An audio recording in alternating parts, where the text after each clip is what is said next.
ਸਰਦਾਰ ਨਰਿੰਦਰ ਸਿੰਘ ਕਪੂਰ ਦੀ ਪੁਸਤਕ ਅੰਤਰਝਾਤ ਦਾ ਲੇਖ ਹੈ ਜਿਹੜੇ ਭੀੜ ਵਿੱਚ ਗੁਆਚ ਗਏ। ਭੀੜ ਆਪਣੇ ਢਿੱਡ ਨੂੰ ਹੀ ਆਪਣਾ ਦਿਮਾਗ ਸਮਝਦੀ ਹੈ। ਸਭ ਨਾਅਰਿਆਂ ਦਾ ਸਰੋਤ ਢਿੱਡ ਹੈ। ਨਾਅਰੇ ਰੌਲਾ ਉਪਜਾਉਂਦੇ ਹਨ। ਰੌਲਾ ਭੀੜ ਦਾ ਵਾਰਤਾਲਾਪ ਹੁੰਦਾ ਹੈ। ਭੀੜ ਬੋਲਦੀ ਹੈ, ਸੁਣਦੀ ਨਹੀਂ।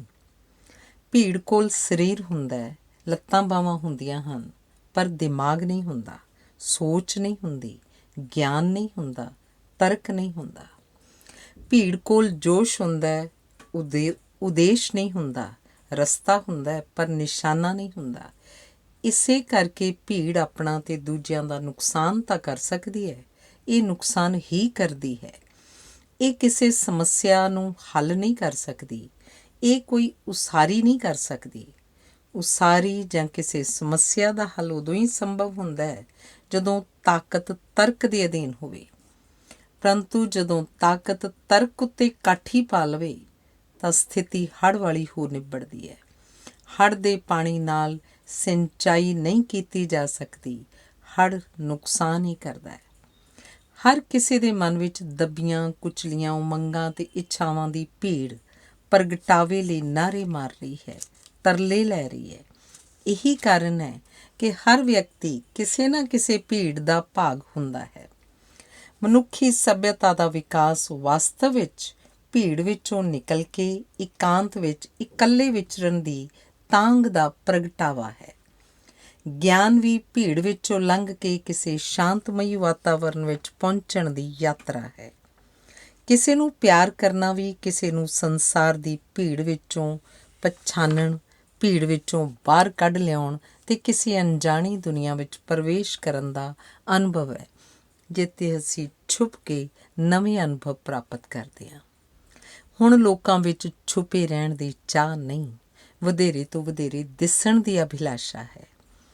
ਪੈਸੇ ਦੀ ਦੌੜ ਕਾਰਨ ਭੀੜ ਵੱਡੀ ਹੁੰਦੀ ਜਾ ਰਹੀ ਹੈ ਅਤੇ ਹਰ ਕੋਈ ਇੱਕੋ ਪਾਸੇ ਦੌੜਿਆ ਜਾ ਰਿਹਾ ਹੈ। ਦੌੜਦੇ ਹੋਏ ਲੋਕ ਕਿਸੇ ਦਾ ਹਾਲ ਚਾਲ ਨਹੀਂ ਪੁੱਛ ਸਕਦੇ।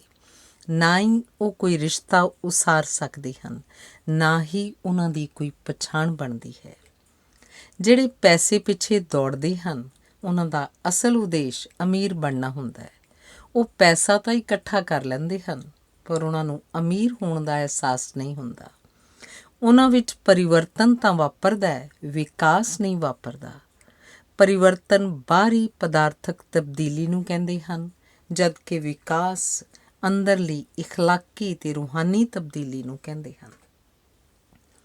ਜਿਨ੍ਹਾਂ ਕੋਲ ਅਨੁਚਿਤ ਢੰਗਾਂ ਨਾਲ ਪੈਸਾ ਇਕੱਠਾ ਹੋ ਜਾਂਦਾ ਹੈ, ਉਹ ਅਨੁਭਵ ਦੇ ਪੱਖੋਂ ਇਖਲਾਕੀ ਅਤੇ ਰੂਹਾਨੀ ਪੱਖੋਂ ਹੋਰ ਗਰੀਬ ਹੋ ਜਾਂਦੇ ਹਨ। ਉਹਨਾਂ ਨੂੰ ਕੁਝ ਲੱਭ ਪੈਣ ਦਾ ਨਹੀਂ, ਬਹੁਤ ਕੁਝ ਗੁਆਚ ਜਾਣ ਦਾ ਅਹਿਸਾਸ ਹੁੰਦਾ ਹੈ। ਜਿਹੜੇ ਵਿਅਕਤੀ ਰਾਜਨੀਤਿਕ ਸ਼ਕਤੀ ਪ੍ਰਾਪਤ ਕਰਨੀ ਚਾਹੁੰਦੇ ਹਨ, ਉਹਨਾਂ ਦੇ ਧੁਰ ਅੰਦਰ ਇੱਛਾ ਰੱਬ ਬਣਨ ਦੀ ਹੁੰਦੀ ਹੈ, ਜਿਸ ਦੇ ਅੱਗੇ ਲੋਕ ਝੁਕ ਝੁਕ ਕੇ ਸਲਾਮਾਂ ਕਰਨਗੇ ਅਤੇ ਭਾਂਤ ਭਾਂਤ ਦੀਆਂ ਮੰਗਾਂ ਦੀ ਪੂਰਤੀ ਲਈ ਤਰਲੇ ਲੈਣਗੇ। ਜਦੋਂ ਅਜਿਹੇ ਵਿਅਕਤੀਆਂ ਕੋਲ ਰਾਜਨੀਤਿਕ ਸ਼ਕਤੀ ਆ ਜਾਂਦੀ ਹੈ ਤਾਂ ਅਜਿਹੇ ਲੋਕ ਅੰਦਰੋਂ ਬੜੇ ਡਰਨ ਲੱਗ ਪੈਂਦੇ ਹਨ। ਇਹਨਾਂ ਨੂੰ ਹਰ ਵੇਲੇ ਆਪਣੇ ਮਾਰੇ ਜਾਣ ਦਾ ਖਤਰਾ ਬੇਚੈਨ ਕਰਦਾ ਹੈ। ਇਵੇਂ ਇਹ ਬਾਹਰੋਂ ਸ਼ਕਤੀਸ਼ਾਲੀ ਪ੍ਰਤੀਤ ਹੋਣ ਦਾ ਨਾਟਕ ਅਤੇ ਅੰਦਰੋਂ ਡਰੇ ਹੋਏ ਹੋਣ ਦੀ ਵਾਸਤਵਿਕਤਾ ਦਾ ਦੂਹਰਾ ਸੰਤਾਪ ਹੰਢਾਉਂਦੇ ਹਨ। ਭੀੜ ਵਧਣ ਕਾਰਨ ਸੜਕਾਂ ਦੀ ਜ਼ਿੰਮੇਵਾਰੀ ਵੱਧ ਗਈ ਹੈ। ਸੜਕ ਉੱਤੇ ਮਰਨ ਵਾਲਿਆਂ ਦੀ ਗਿਣਤੀ ਬਿਸਤਰੇ ਵਿੱਚ ਮਰਨ ਵਾਲਿਆਂ ਦੀ ਗਿਣਤੀ ਨਾਲੋਂ ਵੱਧ ਜਾਏਗੀ। ਭੀੜ ਵਿੱਚ ਕਾਹਲ ਹੁੰਦੀ ਹੈ ਅਤੇ ਕਾਹਲ ਸਾਡੀ ਰਫ਼ਤਾਰ ਨੂੰ ਤੇਜ਼ ਕਰਦੀ ਹੈ, ਪਰ ਜਿਉਂ-ਜਿਉਂ ਰਫ਼ਤਾਰ ਵੱਧ ਰਹੀ ਹੈ ਤਿਉਂ-ਤਿਉਂ ਮੰਜ਼ਿਲ ਗੁਆਚਦੀ ਜਾ ਰਹੀ ਹੈ। ਹੁਣ ਸਾਡਾ ਵਿਹਾਰ ਨੀਂਦ ਵਿੱਚ ਟੁਰਦੇ ਲੋਕਾਂ ਦੀ ਭੀੜ ਜਾਂ ਕੁਰਲਾਉਂਦੇ ਕਾਫਲੇ ਵਾਲਾ ਹੋ ਗਿਆ ਹੈ। ਧਰਮ ਮਨੁੱਖ ਨੂੰ ਇਕੱਲਿਆਂ ਆਪਣੇ ਰਾਹ ਢੂੰਡਣ ਦਾ ਉਪਦੇਸ਼ ਦਿੰਦਾ ਰਿਹਾ ਹੈ ਅਤੇ ਕਹਿੰਦਾ ਰਿਹਾ ਹੈ ਕਿ ਜਦੋਂ ਸੰਸਾਰ ਦੀ ਭੀੜ ਵਿੱਚ ਜਾਓ ਤਾਂ ਇਵੇਂ ਜਾਣਾ ਜਿਵੇਂ ਇਕੱਲੇ ਹੋਵੋ। ਤੁਸੀਂ ਆਪਣੇ ਰੱਖਿਅਕ ਅਤੇ ਦੁਸ਼ਮਣ ਹੋ। ਧਰਮ ਦੇ ਪ੍ਰਭਾਵ ਦੀ ਘਟਨ ਕਾਰਨ ਜੀਵਨ ਆਪਣੀ ਚੂਲ ਤੋਂ ਹਿੱਲ ਜਾਣ ਕਾਰਨ ਬੇਤਾਲ ਹੋ ਗਿਆ ਹੈ। ਅਜਿਹੀ ਅਵਸਥਾ ਵਿੱਚ ਸਭ ਕੁਝ ਓਪਰਾ, ਅਕਾਊ ਅਤੇ ਰੋਗੀ ਹੁੰਦਾ ਜਾ ਰਿਹਾ ਹੈ। ਇਹ ਹੈਰਾਨੀ ਦੀ ਗੱਲ ਨਹੀਂ ਕਿ ਅਜੋਕੇ ਯੁੱਗ ਵਿੱਚ ਭੀੜ ਬਿਰਤੀ ਕਾਰਨ ਸਾਡਾ ਮਨੋਰੰਜਨ ਵੀ ਰੋਗੀ ਹੈ, ਕਿਉਂਕਿ ਜਦੋਂ ਤੱਕ ਕੋਈ ਗੰਦੀ ਗੱਲ ਨਾ ਕੀਤੀ ਜਾਵੇ ਹੁਣ ਹਾਸਾ ਹੀ ਨਹੀਂ ਆਉਂਦਾ। ਹੁਣ ਅਖਬਾਰਾਂ ਵਿੱਚ ਹੱਤਿਆਰਿਆਂ ਦੇ ਨਾਂ ਹੀ ਛਪਦੇ ਹਨ। ਭਟਕਦੇ ਭਟਕਦੇ ਭਟਕਣਾ ਮਨੁੱਖ ਦੀ ਆਦਤ ਬਣ ਗਈ ਹੈ। ਹਰ ਵਿਅਕਤੀ ਹੁੰਦਾ ਤਾਂ ਕਿਸੇ ਨਾ ਕਿਸੇ ਭੀੜ ਦਾ ਭਾਗ ਹੈ, ਪਰ ਹਰ ਕੋਈ ਆਪਣੀ ਆਪਣੀ ਭੀੜ ਦਾ ਆਗੂ ਬਣਨ ਦੇ ਯਤਨ ਵਿੱਚ ਹੈ। ਜਿਵੇਂ ਖਾਲੀ ਥਾਂ ਸਾਡੀ ਆਵਾਜ਼ ਨੂੰ ਵਾਪਸ ਪਰਤਾ ਦਿੰਦੀ ਹੈ, ਇਵੇਂ ਹੀ ਨੇਤਾ ਦੀ ਆਵਾਜ਼ ਨੂੰ ਭੀੜ ਵਾਪਸ ਪਰਤਾ ਰਹੀ ਹੈ। ਹੁਣ ਨੇਤਾਵਾਂ ਵਾਂਗ ਗੁਰੂ ਵੀ ਸ਼ਰਧਾਲੂਆਂ ਦੀ ਭੀੜ ਦੀ ਭਾਲ ਵਿੱਚ ਨਿਕਲੇ ਹੋਏ ਹਨ। ਹਜ਼ਾਰਾਂ ਸਾਲਾਂ ਤੋਂ ਸੰਜਮ ਤੇ ਤਿਆਗ ਦੀ ਚਰਚਾ ਹੋ ਰਹੀ ਹੈ, ਪਰ ਹਰ ਬੀਤਦੇ ਦਿਨ ਨਾਲ ਲਾਲਚ ਵੱਧ ਰਿਹਾ ਹੈ, ਭੀੜ ਵੱਧਦੀ ਜਾ ਰਹੀ ਹੈ, ਜਦੋਂ ਕਿ ਮਨੁੱਖ ਸੁੰਗੜਦਾ ਜਾ ਰਿਹਾ ਹੈ। ਮਨੁੱਖ ਦੇ ਇਤਿਹਾਸ ਵਿੱਚ ਮਨਸੂਰ ਨੂੰ ਸਭ ਤੋਂ ਵੱਧ ਭੀੜ ਨਾਲ ਮਾਰਿਆ ਗਿਆ ਹੈ। ਉਸ ਨੂੰ ਮਾਰਨ ਵਾਲੀ ਉਹਦੇ ਸ਼ਰਧਾਲੂਆਂ ਦੀ ਹੀ ਭੀੜ ਸੀ। ਜੇ ਮਨੁੱਖ ਨੂੰ ਗਲਤ ਹੋਣ ਜਾਂ ਦੂਜਿਆਂ ਨਾਲੋਂ ਵੱਖਰਾ ਸੋਚਣ ਦੀ ਸੁਤੰਤਰਤਾ ਨਹੀਂ ਤਾਂ ਸਭ ਆਜ਼ਾਦੀਆਂ ਬੇਅਰਥ ਹਨ। ਮਨਸੂਰ ਜਾਂ ਸੁਕਰਾਤ ਨੂੰ ਤਾਂ ਭੀੜ ਨੇ ਠੀਕ ਸੋਚਣ ਦਾ ਹੱਕ ਵੀ ਨਹੀਂ ਸੀ ਦਿੱਤਾ। ਭੀੜ ਕੋਲ ਮਾਰਨ ਦੀ ਸ਼ਕਤੀ ਹੁੰਦੀ ਹੈ, ਪਰ ਸੱਚ ਕੋਲ ਜਿਉਂਦੇ ਰਹਿਣ ਤੇ ਉੱਚੇ ਝੁੱਲਣ ਦਾ ਸਾਹਸ ਹੁੰਦਾ ਹੈ। ਮਹਾਨ ਵਿਅਕਤੀ ਸਦਾ ਇਕੱਲੇ ਹੁੰਦੇ ਹਨ। ਮਹਾਨ ਹੋਣ ਲਈ ਪਹਿਲਾਂ ਅਣਟੁਰੇ ਰਾਹਾਂ 'ਤੇ ਇਕੱਲਿਆਂ ਟੁਰਨਾ ਪਏਗਾ। ਮਹਾਨ ਵਿਅਕਤੀ ਰੂਹਾਨੀ ਸੰਕਟ ਨੂੰ ਸਰੀਰਕ ਲਾਲਸਾਵਾਂ ਦੀ ਪੂਰਤੀ ਰਾਹੀਂ ਹੱਲ ਨਹੀਂ ਕਰਦੇ। ਉਹਨਾਂ ਦੀ ਸੰਸਾਰ ਵਿੱਚ ਡੂੰਘੀ ਦਿਲਚਸਪੀ ਹੁੰਦੀ ਹੈ, ਪਰ ਸੰਸਾਰ ਦੀਆਂ ਵਸਤਾਂ ਅਤੇ ਸੁੱਖਾਂ ਵਿੱਚ ਕੋਈ ਦਿਲਚਸਪੀ ਨਹੀਂ ਹੁੰਦੀ। ਸੰਸਾਰ ਦਾ ਸੁਭਾਅ ਛੱਪੜ ਵਾਲਾ ਹੁੰਦਾ ਹੈ, ਜਦੋਂ ਕਿ ਮਹਾਨ ਵਿਅਕਤੀਆਂ ਦਾ ਸੁਭਾਅ ਵਗਦੇ ਦਰਿਆ ਵਾਲਾ ਹੁੰਦਾ ਹੈ। ਆਖਰੀ ਸੱਚ ਦੀ ਥਰਥਰਾਹਟ ਨੂੰ ਮਾਨਣਾ ਉਹਨਾਂ ਦਾ ਇਸ਼ਟ ਹੁੰਦਾ ਹੈ। ਉਹ ਨਿੱਕੇ ਘੇਰਿਆਂ ਦੇ ਮੁਰੀਦ ਨਹੀਂ ਹੁੰਦੇ। ਉਹ ਨਿੱਕੀਆਂ ਉਡਾਰੀਆਂ ਰਾਹੀਂ ਅਸਮਾਨ ਦੇ ਵੱਡੇ ਹੋਣ ਦਾ ਧੋਖਾ ਨਹੀਂ ਖਾਂਦੇ। ਉਹ ਸੰਸਾਰੀਆਂ ਦੀ ਭੀੜ ਵਿੱਚ ਨਹੀਂ ਗੁਆਚਦੇ। ਉਹਨਾਂ ਦੀ ਸਰੀਰੀ, ਖਿਆਲੀ ਤੇ ਰੂਹਾਨੀ ਉਡਾਰੀ ਬੜੀ ਉੱਚੀ ਹੁੰਦੀ ਹੈ। ਬਾਦਸ਼ਾਹੀ ਦੇ ਸੁਪਨੇ ਵੇਖਣਾ ਮੰਗਤਿਆਂ ਦਾ ਸ਼ੌਕ ਹੁੰਦਾ ਹੈ, ਜਦੋਂ ਕਿ ਬਾਦਸ਼ਾਹ ਅਕਸਰ ਮੰਗਤੇ ਹੋ ਜਾਣ ਦੇ ਡਰ ਦਾ ਸ਼ਿਕਾਰ ਹੁੰਦੇ ਹਨ। ਨਵੇਂ ਰਾਹ ਉਲੀਕਣ ਵਾਲੇ ਮਨੁੱਖ ਹੀ ਸੰਸਾਰ ਵਿੱਚ ਇਖਲਾਕੀ ਤੇ ਰੂਹਾਨੀ ਇਨਕਲਾਬ ਲਿਆਉਂਦੇ ਹਨ। ਇਨਕਲਾਬ ਦਾ ਕੋਈ ਫਾਰਮੂਲਾ ਨਹੀਂ ਹੁੰਦਾ। ਫਾਰਮੂਲਿਆਂ ਨਾਲ ਇਨਕਲਾਬ ਨਹੀਂ ਆਉਂਦੇ। ਹਰ ਇਨਕਲਾਬ ਨਵੇਂ, ਅਨੋਖੇ ਤੇ ਵੱਖਰੇ ਢੰਗ ਨਾਲ ਵਾਪਰਦਾ ਹੈ। ਇਨਕਲਾਬ ਭੀੜਾਂ ਨਹੀਂ ਲਿਆਉਂਦੀਆਂ। ਇਨਕਲਾਬ ਉਹ ਅਨੋਖੇ ਤੇ ਇਕੱਲੇ ਵਿਅਕਤੀ ਲਿਆਉਂਦੇ ਹਨ ਜਿਨ੍ਹਾਂ ਕੋਲ ਹਨੇਰਿਆਂ ਤੋਂ ਪਾਰ ਵੇਖਣ ਵਾਲੀ ਅੱਖ ਹੁੰਦੀ ਹੈ। ਮਨੁੱਖ ਇਕੱਲੇ ਹੋਣ ਤੋਂ ਡਰਦਾ ਹੈ, ਇਸੇ ਲਈ ਉਹ ਕਿਸੇ ਭੀੜ, ਸੰਸਥਾ ਜਾਂ ਜਥੇਬੰਦੀ ਲਈ ਤੰਗਦਾ ਹੈ। ਭੀੜ ਉਸ ਨੂੰ ਲੁਕ ਜਾਣ ਲਈ ਓਹਲਾ ਪ੍ਰਦਾਨ ਕਰਦੀ ਹੈ। ਇਕੱਲੇ ਰਹਿ ਜਾਣ ਦਾ ਭੈ ਸਭ ਧਰਮਾਂ, ਸਮਾਗਮਾਂ, ਰਹੁ ਰੀਤਾਂ, ਰਸਮਾਂ ਰਿਵਾਜਾਂ, ਵਿਚਾਰਧਾਰਾਵਾਂ, ਫੈਸ਼ਨਾਂ, ਸੰਬੰਧਾਂ, ਰਿਸ਼ਤਿਆਂ, ਰਿਸ਼ਤੇਦਾਰੀਆਂ ਆਦਿ ਦੀ ਬੁਨਿਆਦ ਹੈ। ਪ੍ਰੇਮੀ ਵੀ ਇਕੱਲੇ ਰਹਿ ਜਾਣ ਦੇ ਭੈ ਕਾਰਨ ਹੀ ਦੂਜੀ ਧਿਰ ਨੂੰ ਵਿਆਹ ਲਈ ਮਜਬੂਰ ਕਰਦੇ ਹਨ। ਪੱਛੜ ਜਾਣ ਜਾਂ ਇਕੱਲੇ ਰਹਿ ਜਾਣ ਦੇ ਡਰ ਕਾਰਨ ਹੀ ਵਿਦਿਆਰਥੀ ਨਕਲ ਮਾਰਦੇ ਹਨ। ਅਸੀਂ ਮੌਤ ਤੋਂ ਵੀ ਇਸ ਲਈ ਡਰਦੇ ਹਾਂ ਕਿਉਂਕਿ ਮੌਤ ਸਾਨੂੰ ਇਕੱਲਿਆਂ ਕਰ ਦਿੰਦੀ ਹੈ, ਦੂਜਿਆਂ ਨਾਲੋਂ ਨਿਖੇੜ ਦਿੰਦੀ ਹੈ, ਭੀੜ ਵਿੱਚੋਂ ਬਾਹਰ ਕੱਢ ਦਿੰਦੀ ਹੈ। ਮੌਤ ਤੋਂ ਬਚਣ ਲਈ ਅਸੀਂ ਭੀੜ ਦਾ ਭਾਗ ਬਣਦੇ ਹਾਂ ਤੇ ਵਧੇਰੇ ਸੁਰੱਖਿਆ ਲਈ ਆਪਣੇ ਆਲੇ ਦੁਆਲੇ ਚੀਜ਼ਾਂ, ਵਸਤਾਂ ਦੀ ਭੀੜ ਜੋੜ ਲੈਂਦੇ ਹਾਂ। ਵਿਦਵਾਨ ਵਿਚਾਰਾਂ ਤੇ ਸੰਕਲਪਾਂ ਦੀ ਭੀੜ ਵਿੱਚ ਘਿਰ ਕੇ ਆਪਣੇ ਆਪ ਨੂੰ ਭੁਲੇਖਾ ਪਾਉਂਦੇ ਹਨ ਕਿ ਉਹ ਮੌਤ ਨਾਲ ਬਹਿਸ ਕਰਕੇ ਉਸ ਨੂੰ ਟਾਲ ਦੇਣਗੇ। ਭੀੜ ਨਾਲ ਜੁੜ ਕੇ ਰਹਿਣ ਦੀ ਇੱਛਾ ਵਾਸਤਵ ਵਿੱਚ ਕਿਆਸੇ ਹੋਏ ਦੁੱਖਾਂ ਨੂੰ ਭੁੱਲਣ ਤੇ ਮੌਤ ਵਿਰੁੱਧ ਜੂਝਣ ਦੀ ਇੱਕ ਵਿਧੀ ਹੈ। ਅਸੀਂ ਦੁੱਖਾਂ ਨੂੰ ਭੁਲਾ ਕੇ ਉਹਨਾਂ ਦੇ ਲੋਪ ਹੋ ਜਾਣ ਦਾ ਭਰਮ ਪਾਲਦੇ ਹਾਂ। ਭੀੜ ਪਰੰਪਰਾ ਨੂੰ ਪਾਲਦੀ ਹੈ। ਭੀੜ ਦਾ ਉਦੇਸ਼ ਪਰੰਪਰਾ ਦੀ ਰੱਖਿਆ ਕਰਨਾ ਹੁੰਦਾ ਹੈ ਜਾਂ ਕੋਈ ਨਵੀਂ, ਪਹਿਲੀ ਨਾਲੋਂ ਵੀ ਪੁਰਾਣੀ ਪਰੰਪਰਾ ਸਥਾਪਿਤ ਕਰਨਾ ਹੁੰਦਾ ਹੈ। ਅਕਸਰ ਭੀੜ ਪਰਿਵਰਤਨ ਤੇ ਵਿਕਾਸ ਦੀ ਵਿਰੋਧੀ ਹੁੰਦੀ ਹੈ।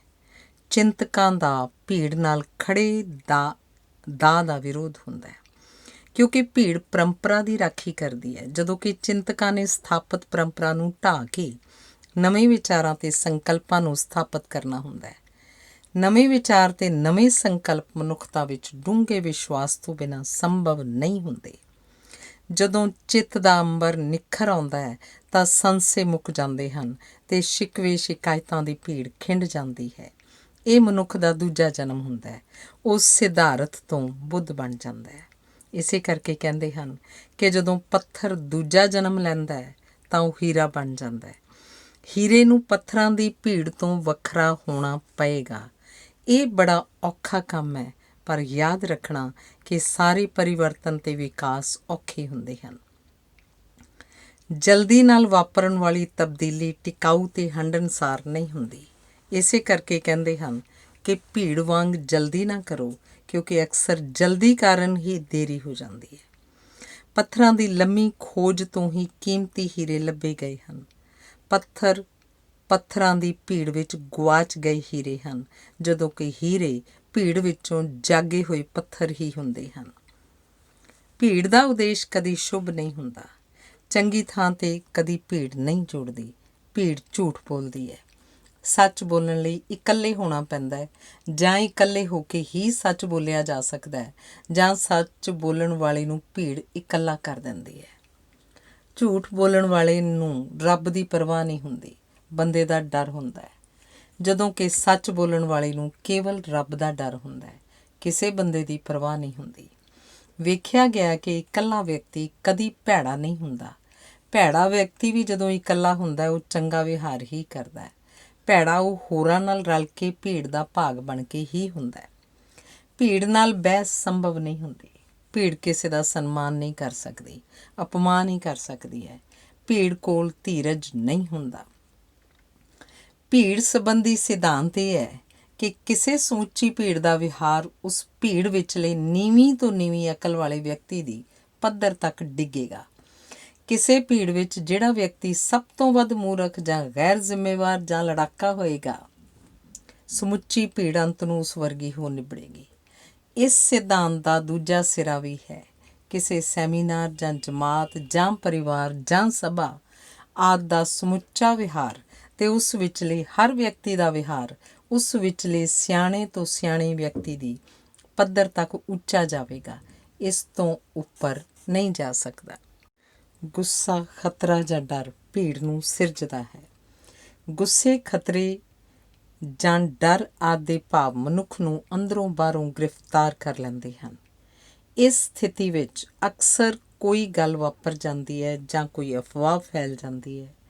ਜਦੋਂ ਲੋਕ ਗੁੱਸੇ ਹੋਣ ਜਾਂ ਡਰੇ ਹੋਣ ਤਾਂ ਉਹ ਹਰ ਘਟਨਾ ਜਾਂ ਖਤਰੇ ਨੂੰ ਵਧਾ ਚੜ੍ਹਾ ਕੇ ਪੇਸ਼ ਕਰਦੇ ਹਨ। ਲੋਕਾਂ ਵਿੱਚ ਗੁੱਸੇ ਜਾਂ ਡਰ ਦੀ ਸਾਂਝ ਕਾਰਨ ਅਫਵਾਹ ਕੰਨੋਂ ਕੰਨ ਫੈਲ ਜਾਂਦੀ ਹੈ। ਇਸਤਰੀਆਂ ਵਿੱਚ ਸੁਭਾਵਕ ਹੀ ਕਲਪਨਾ ਸ਼ਕਤੀ ਵਧੇਰੇ ਹੋਣ ਕਾਰਨ ਗੱਲ ਨੂੰ ਵਧਾ ਚੜ੍ਹਾ ਕੇ ਕਹਿਣ ਦੀ ਬਿਰਤੀ ਹੁੰਦੀ ਹੈ। ਸਾਂਝੇ ਖਤਰੇ ਵਿਰੁੱਧ ਸਾਰੇ ਇੱਕ ਦੂਜੇ ਦੇ ਸਹਿਯੋਗੀ ਹੋ ਨਿਬੜਦੇ ਹਨ। ਹਰ ਕੋਈ ਆਪਣੀ ਵਿੱਤ ਅਨੁਸਾਰ ਅਫਵਾਹ ਜਾਂ ਘਟਨਾ ਨਾਲ ਨਵੇਂ ਪੱਖ ਜੋੜਦਾ ਜਾਂਦਾ ਹੈ ਅਤੇ ਭੀੜ ਦਾ ਆਕਾਰ ਨਿਰੰਤਰ ਵੱਧਦਾ ਜਾਂਦਾ ਹੈ। ਨਕਲ ਦੀ ਤੀਖਣ ਬਿਰਤੀ ਕਾਰਨ ਸਾਰੇ ਇੱਕ ਦੂਜੇ ਵਾਂਗ ਸੋਚਣ ਅਤੇ ਵਿਹਾਰ ਕਰਨ ਲੱਗ ਪੈਂਦੇ ਹਨ। ਹੌਲੀ ਹੌਲੀ ਸੋਚ ਘਟਦੀ ਜਾਂਦੀ ਹੈ, ਹਰਕਤ ਵੱਧਦੀ ਜਾਂਦੀ ਹੈ ਅਤੇ ਭੀੜ ਨੂੰ ਜੋਸ਼, ਉਤੇਜਨਾ ਅਤੇ ਭਾਵੁਕਤਾ ਦੀ ਲਾਗ ਲੱਗ ਜਾਂਦੀ ਹੈ। ਭੀੜ ਦੇ ਅਗਲੇ ਹਿੱਸੇ ਦੇ ਲੋਕ ਜੋ ਕਰਦੇ ਹਨ, ਬਾਕੀ ਹਿੱਸੇ ਉਸ ਦੀ ਨਕਲ ਅਤੇ ਸਮਰਥਨ ਕਰਨ ਲੱਗ ਪੈਂਦੇ ਹਨ।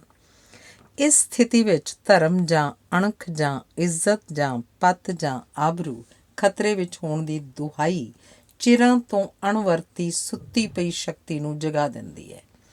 ਸਮੁੱਚੀ ਭੀੜ ਇੱਕ ਮੁੱਠ ਹੋ ਕੇ ਟਕਰਾਉਣ ਦੇ ਰੌਂਅ ਵਿੱਚ ਸਮੁੰਦਰ ਦੇ ਤੂਫਾਨ ਵਾਂਗ ਅੰਨ੍ਹੀ ਸ਼ਕਤੀ ਦੇ ਰੂਪ ਵਿੱਚ ਉੱਠ ਖਲੋਂਦੀ ਹੈ। ਭੀੜ ਆਪਣੇ ਅਜਿੱਤ ਹੋਣ ਦਾ ਭਰਮ ਪਾਲ ਕੇ ਨਵੇਂ ਰੋਹ ਵਿੱਚ ਆ ਜਾਂਦੀ ਹੈ। ਇਸ ਸਥਿਤੀ ਵਿੱਚ ਭੀੜ ਨੂੰ ਬਲ ਉੱਠਣ ਲਈ ਇੱਕ ਚੰਗਿਆੜੀ ਦੀ ਹੀ ਲੋੜ ਹੁੰਦੀ ਹੈ। ਕਈਆਂ ਅੰਦਰਲਾ ਸ਼ਹੀਦੀ ਉਭਾਰ ਅਤੇ ਕਈਆਂ ਅੰਦਰ ਕੁਝ ਕਰ ਗੁਜ਼ਰਨ ਦੀ ਤਾਂਘ ਜਾਗ ਪੈਂਦੀ ਹੈ। ਹਰ ਰੁਕਾਵਟ ਅਤੇ ਕਾਬੂ ਕੀਤੇ ਜਾਣ ਦੇ ਹਰ ਯਤਨ ਨੂੰ ਲੰਘ ਜਾਣ ਵਿੱਚ ਹੀ ਭੀੜ ਨੂੰ ਆਪਣਾ ਬਚਾਓ ਦਿਖਾਈ ਦੇਣ ਲੱਗ ਪੈਂਦਾ ਹੈ।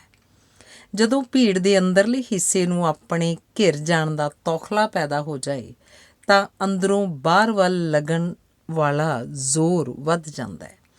ਭੀੜ ਵਿੱਚ ਘਿਰ ਗਏ ਵਿਅਕਤੀਆਂ ਦੇ ਅਵਚੇਤਨ ਵਿੱਚ ਦਬੇ ਘੁੱਟੇ ਗਿਲੇ ਸ਼ਿਕਵੇ, ਅਪੂਰਤ ਇੱਛਾਵਾਂ ਦਾ ਹਜੂਮ, ਹੋਏ ਅਪਮਾਨਾਂ ਦਾ ਬਦਲਾ ਲੈਣ ਦੀ ਭਾਵਨਾ ਜਾਗ ਪੈਂਦੀ ਹੈ।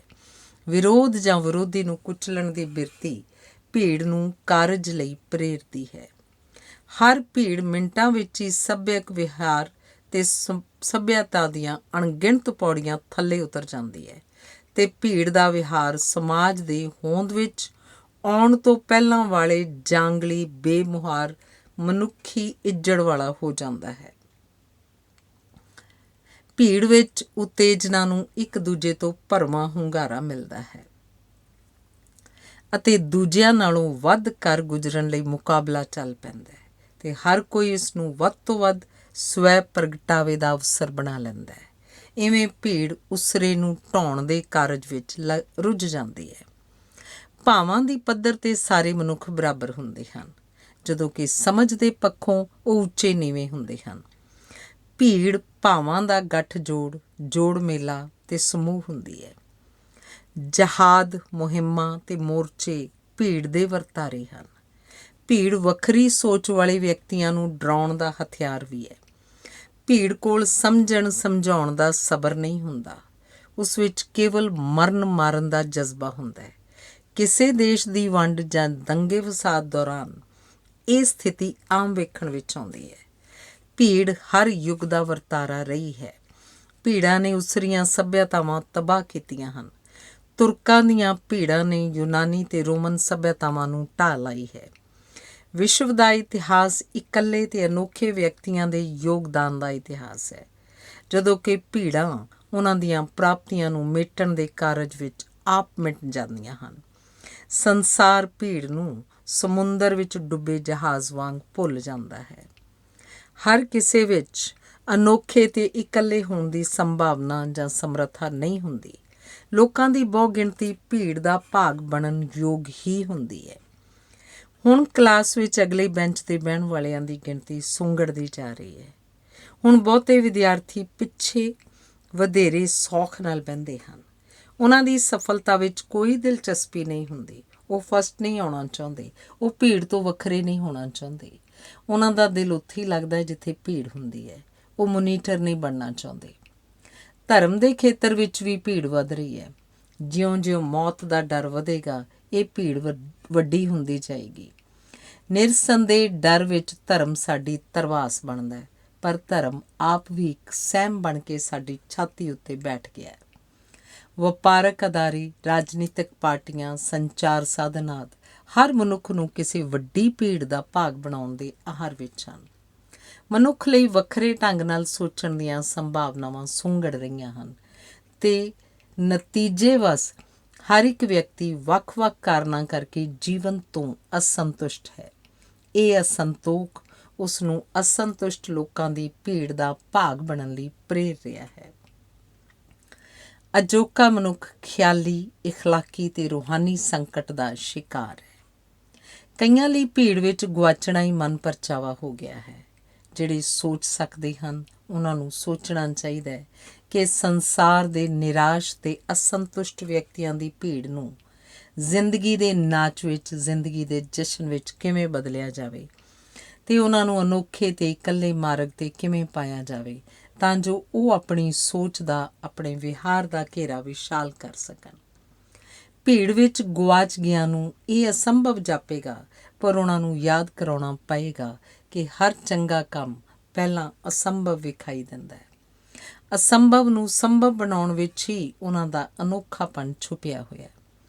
ਜਦੋਂ ਇੱਕ ਹੱਥ ਅਜਿਹੇ ਵਿਅਕਤੀਆਂ ਦਾ ਹੋਏਗਾ ਤੇ ਦੂਜਾ ਹੱਥ ਸਮੁੱਚੇ ਸਮਾਜ ਦਾ, ਤਾਂ ਜ਼ਿੰਦਗੀ ਨੂੰ ਹੁਲਾਰਾ ਦੇਣ ਵਾਲੀ ਤਾੜੀ ਖੂਬ ਵੱਜੇਗੀ ਤੇ ਉਦਾਸੀਨਤਾ ਜਸ਼ਨ ਵਿੱਚ ਬਦਲ ਜਾਏਗੀ। ਇਹ ਵਿਅਕਤੀ ਧਿਆਨ ਵਿੱਚ ਜਿੰਨੇ ਡੂੰਘੇ ਉਤਰਨਗੇ, ਸਮਾਜ ਓਨਾ ਉੱਚਾ ਹੁੰਦਾ ਜਾਵੇਗਾ। ਧੰਨਵਾਦ। ਸਰਦਾਰ ਨਰਿੰਦਰ ਸਿੰਘ ਕਪੂਰ ਦੀ ਪੁਸਤਕ ਅੰਤਰ ਝਾਤ ਦਾ ਲੇਖ ਹੈ ਚਲਦਿਆਂ ਚਲਦਿਆਂ। ਸਕੂਲ ਵਿੱਚ ਜਦੋਂ ਮੈਂ ਚੌਥੀ ਜਮਾਤ ਦਾ ਵਿਦਿਆਰਥੀ ਸਾਂ ਤੇ ਇੱਕ ਦਿਨ ਅਚਾਨਕ ਹੀ ਸਾਡੇ ਧਾਰਮਿਕ ਵਿਸ਼ੇ ਦੇ ਮਾਸਟਰ ਜੀ ਕਲਾਸ ਵਿੱਚ ਨਜ਼ਰ ਦੀਆਂ ਐਨਕਾਂ ਲਾ ਕੇ ਆ ਗਏ।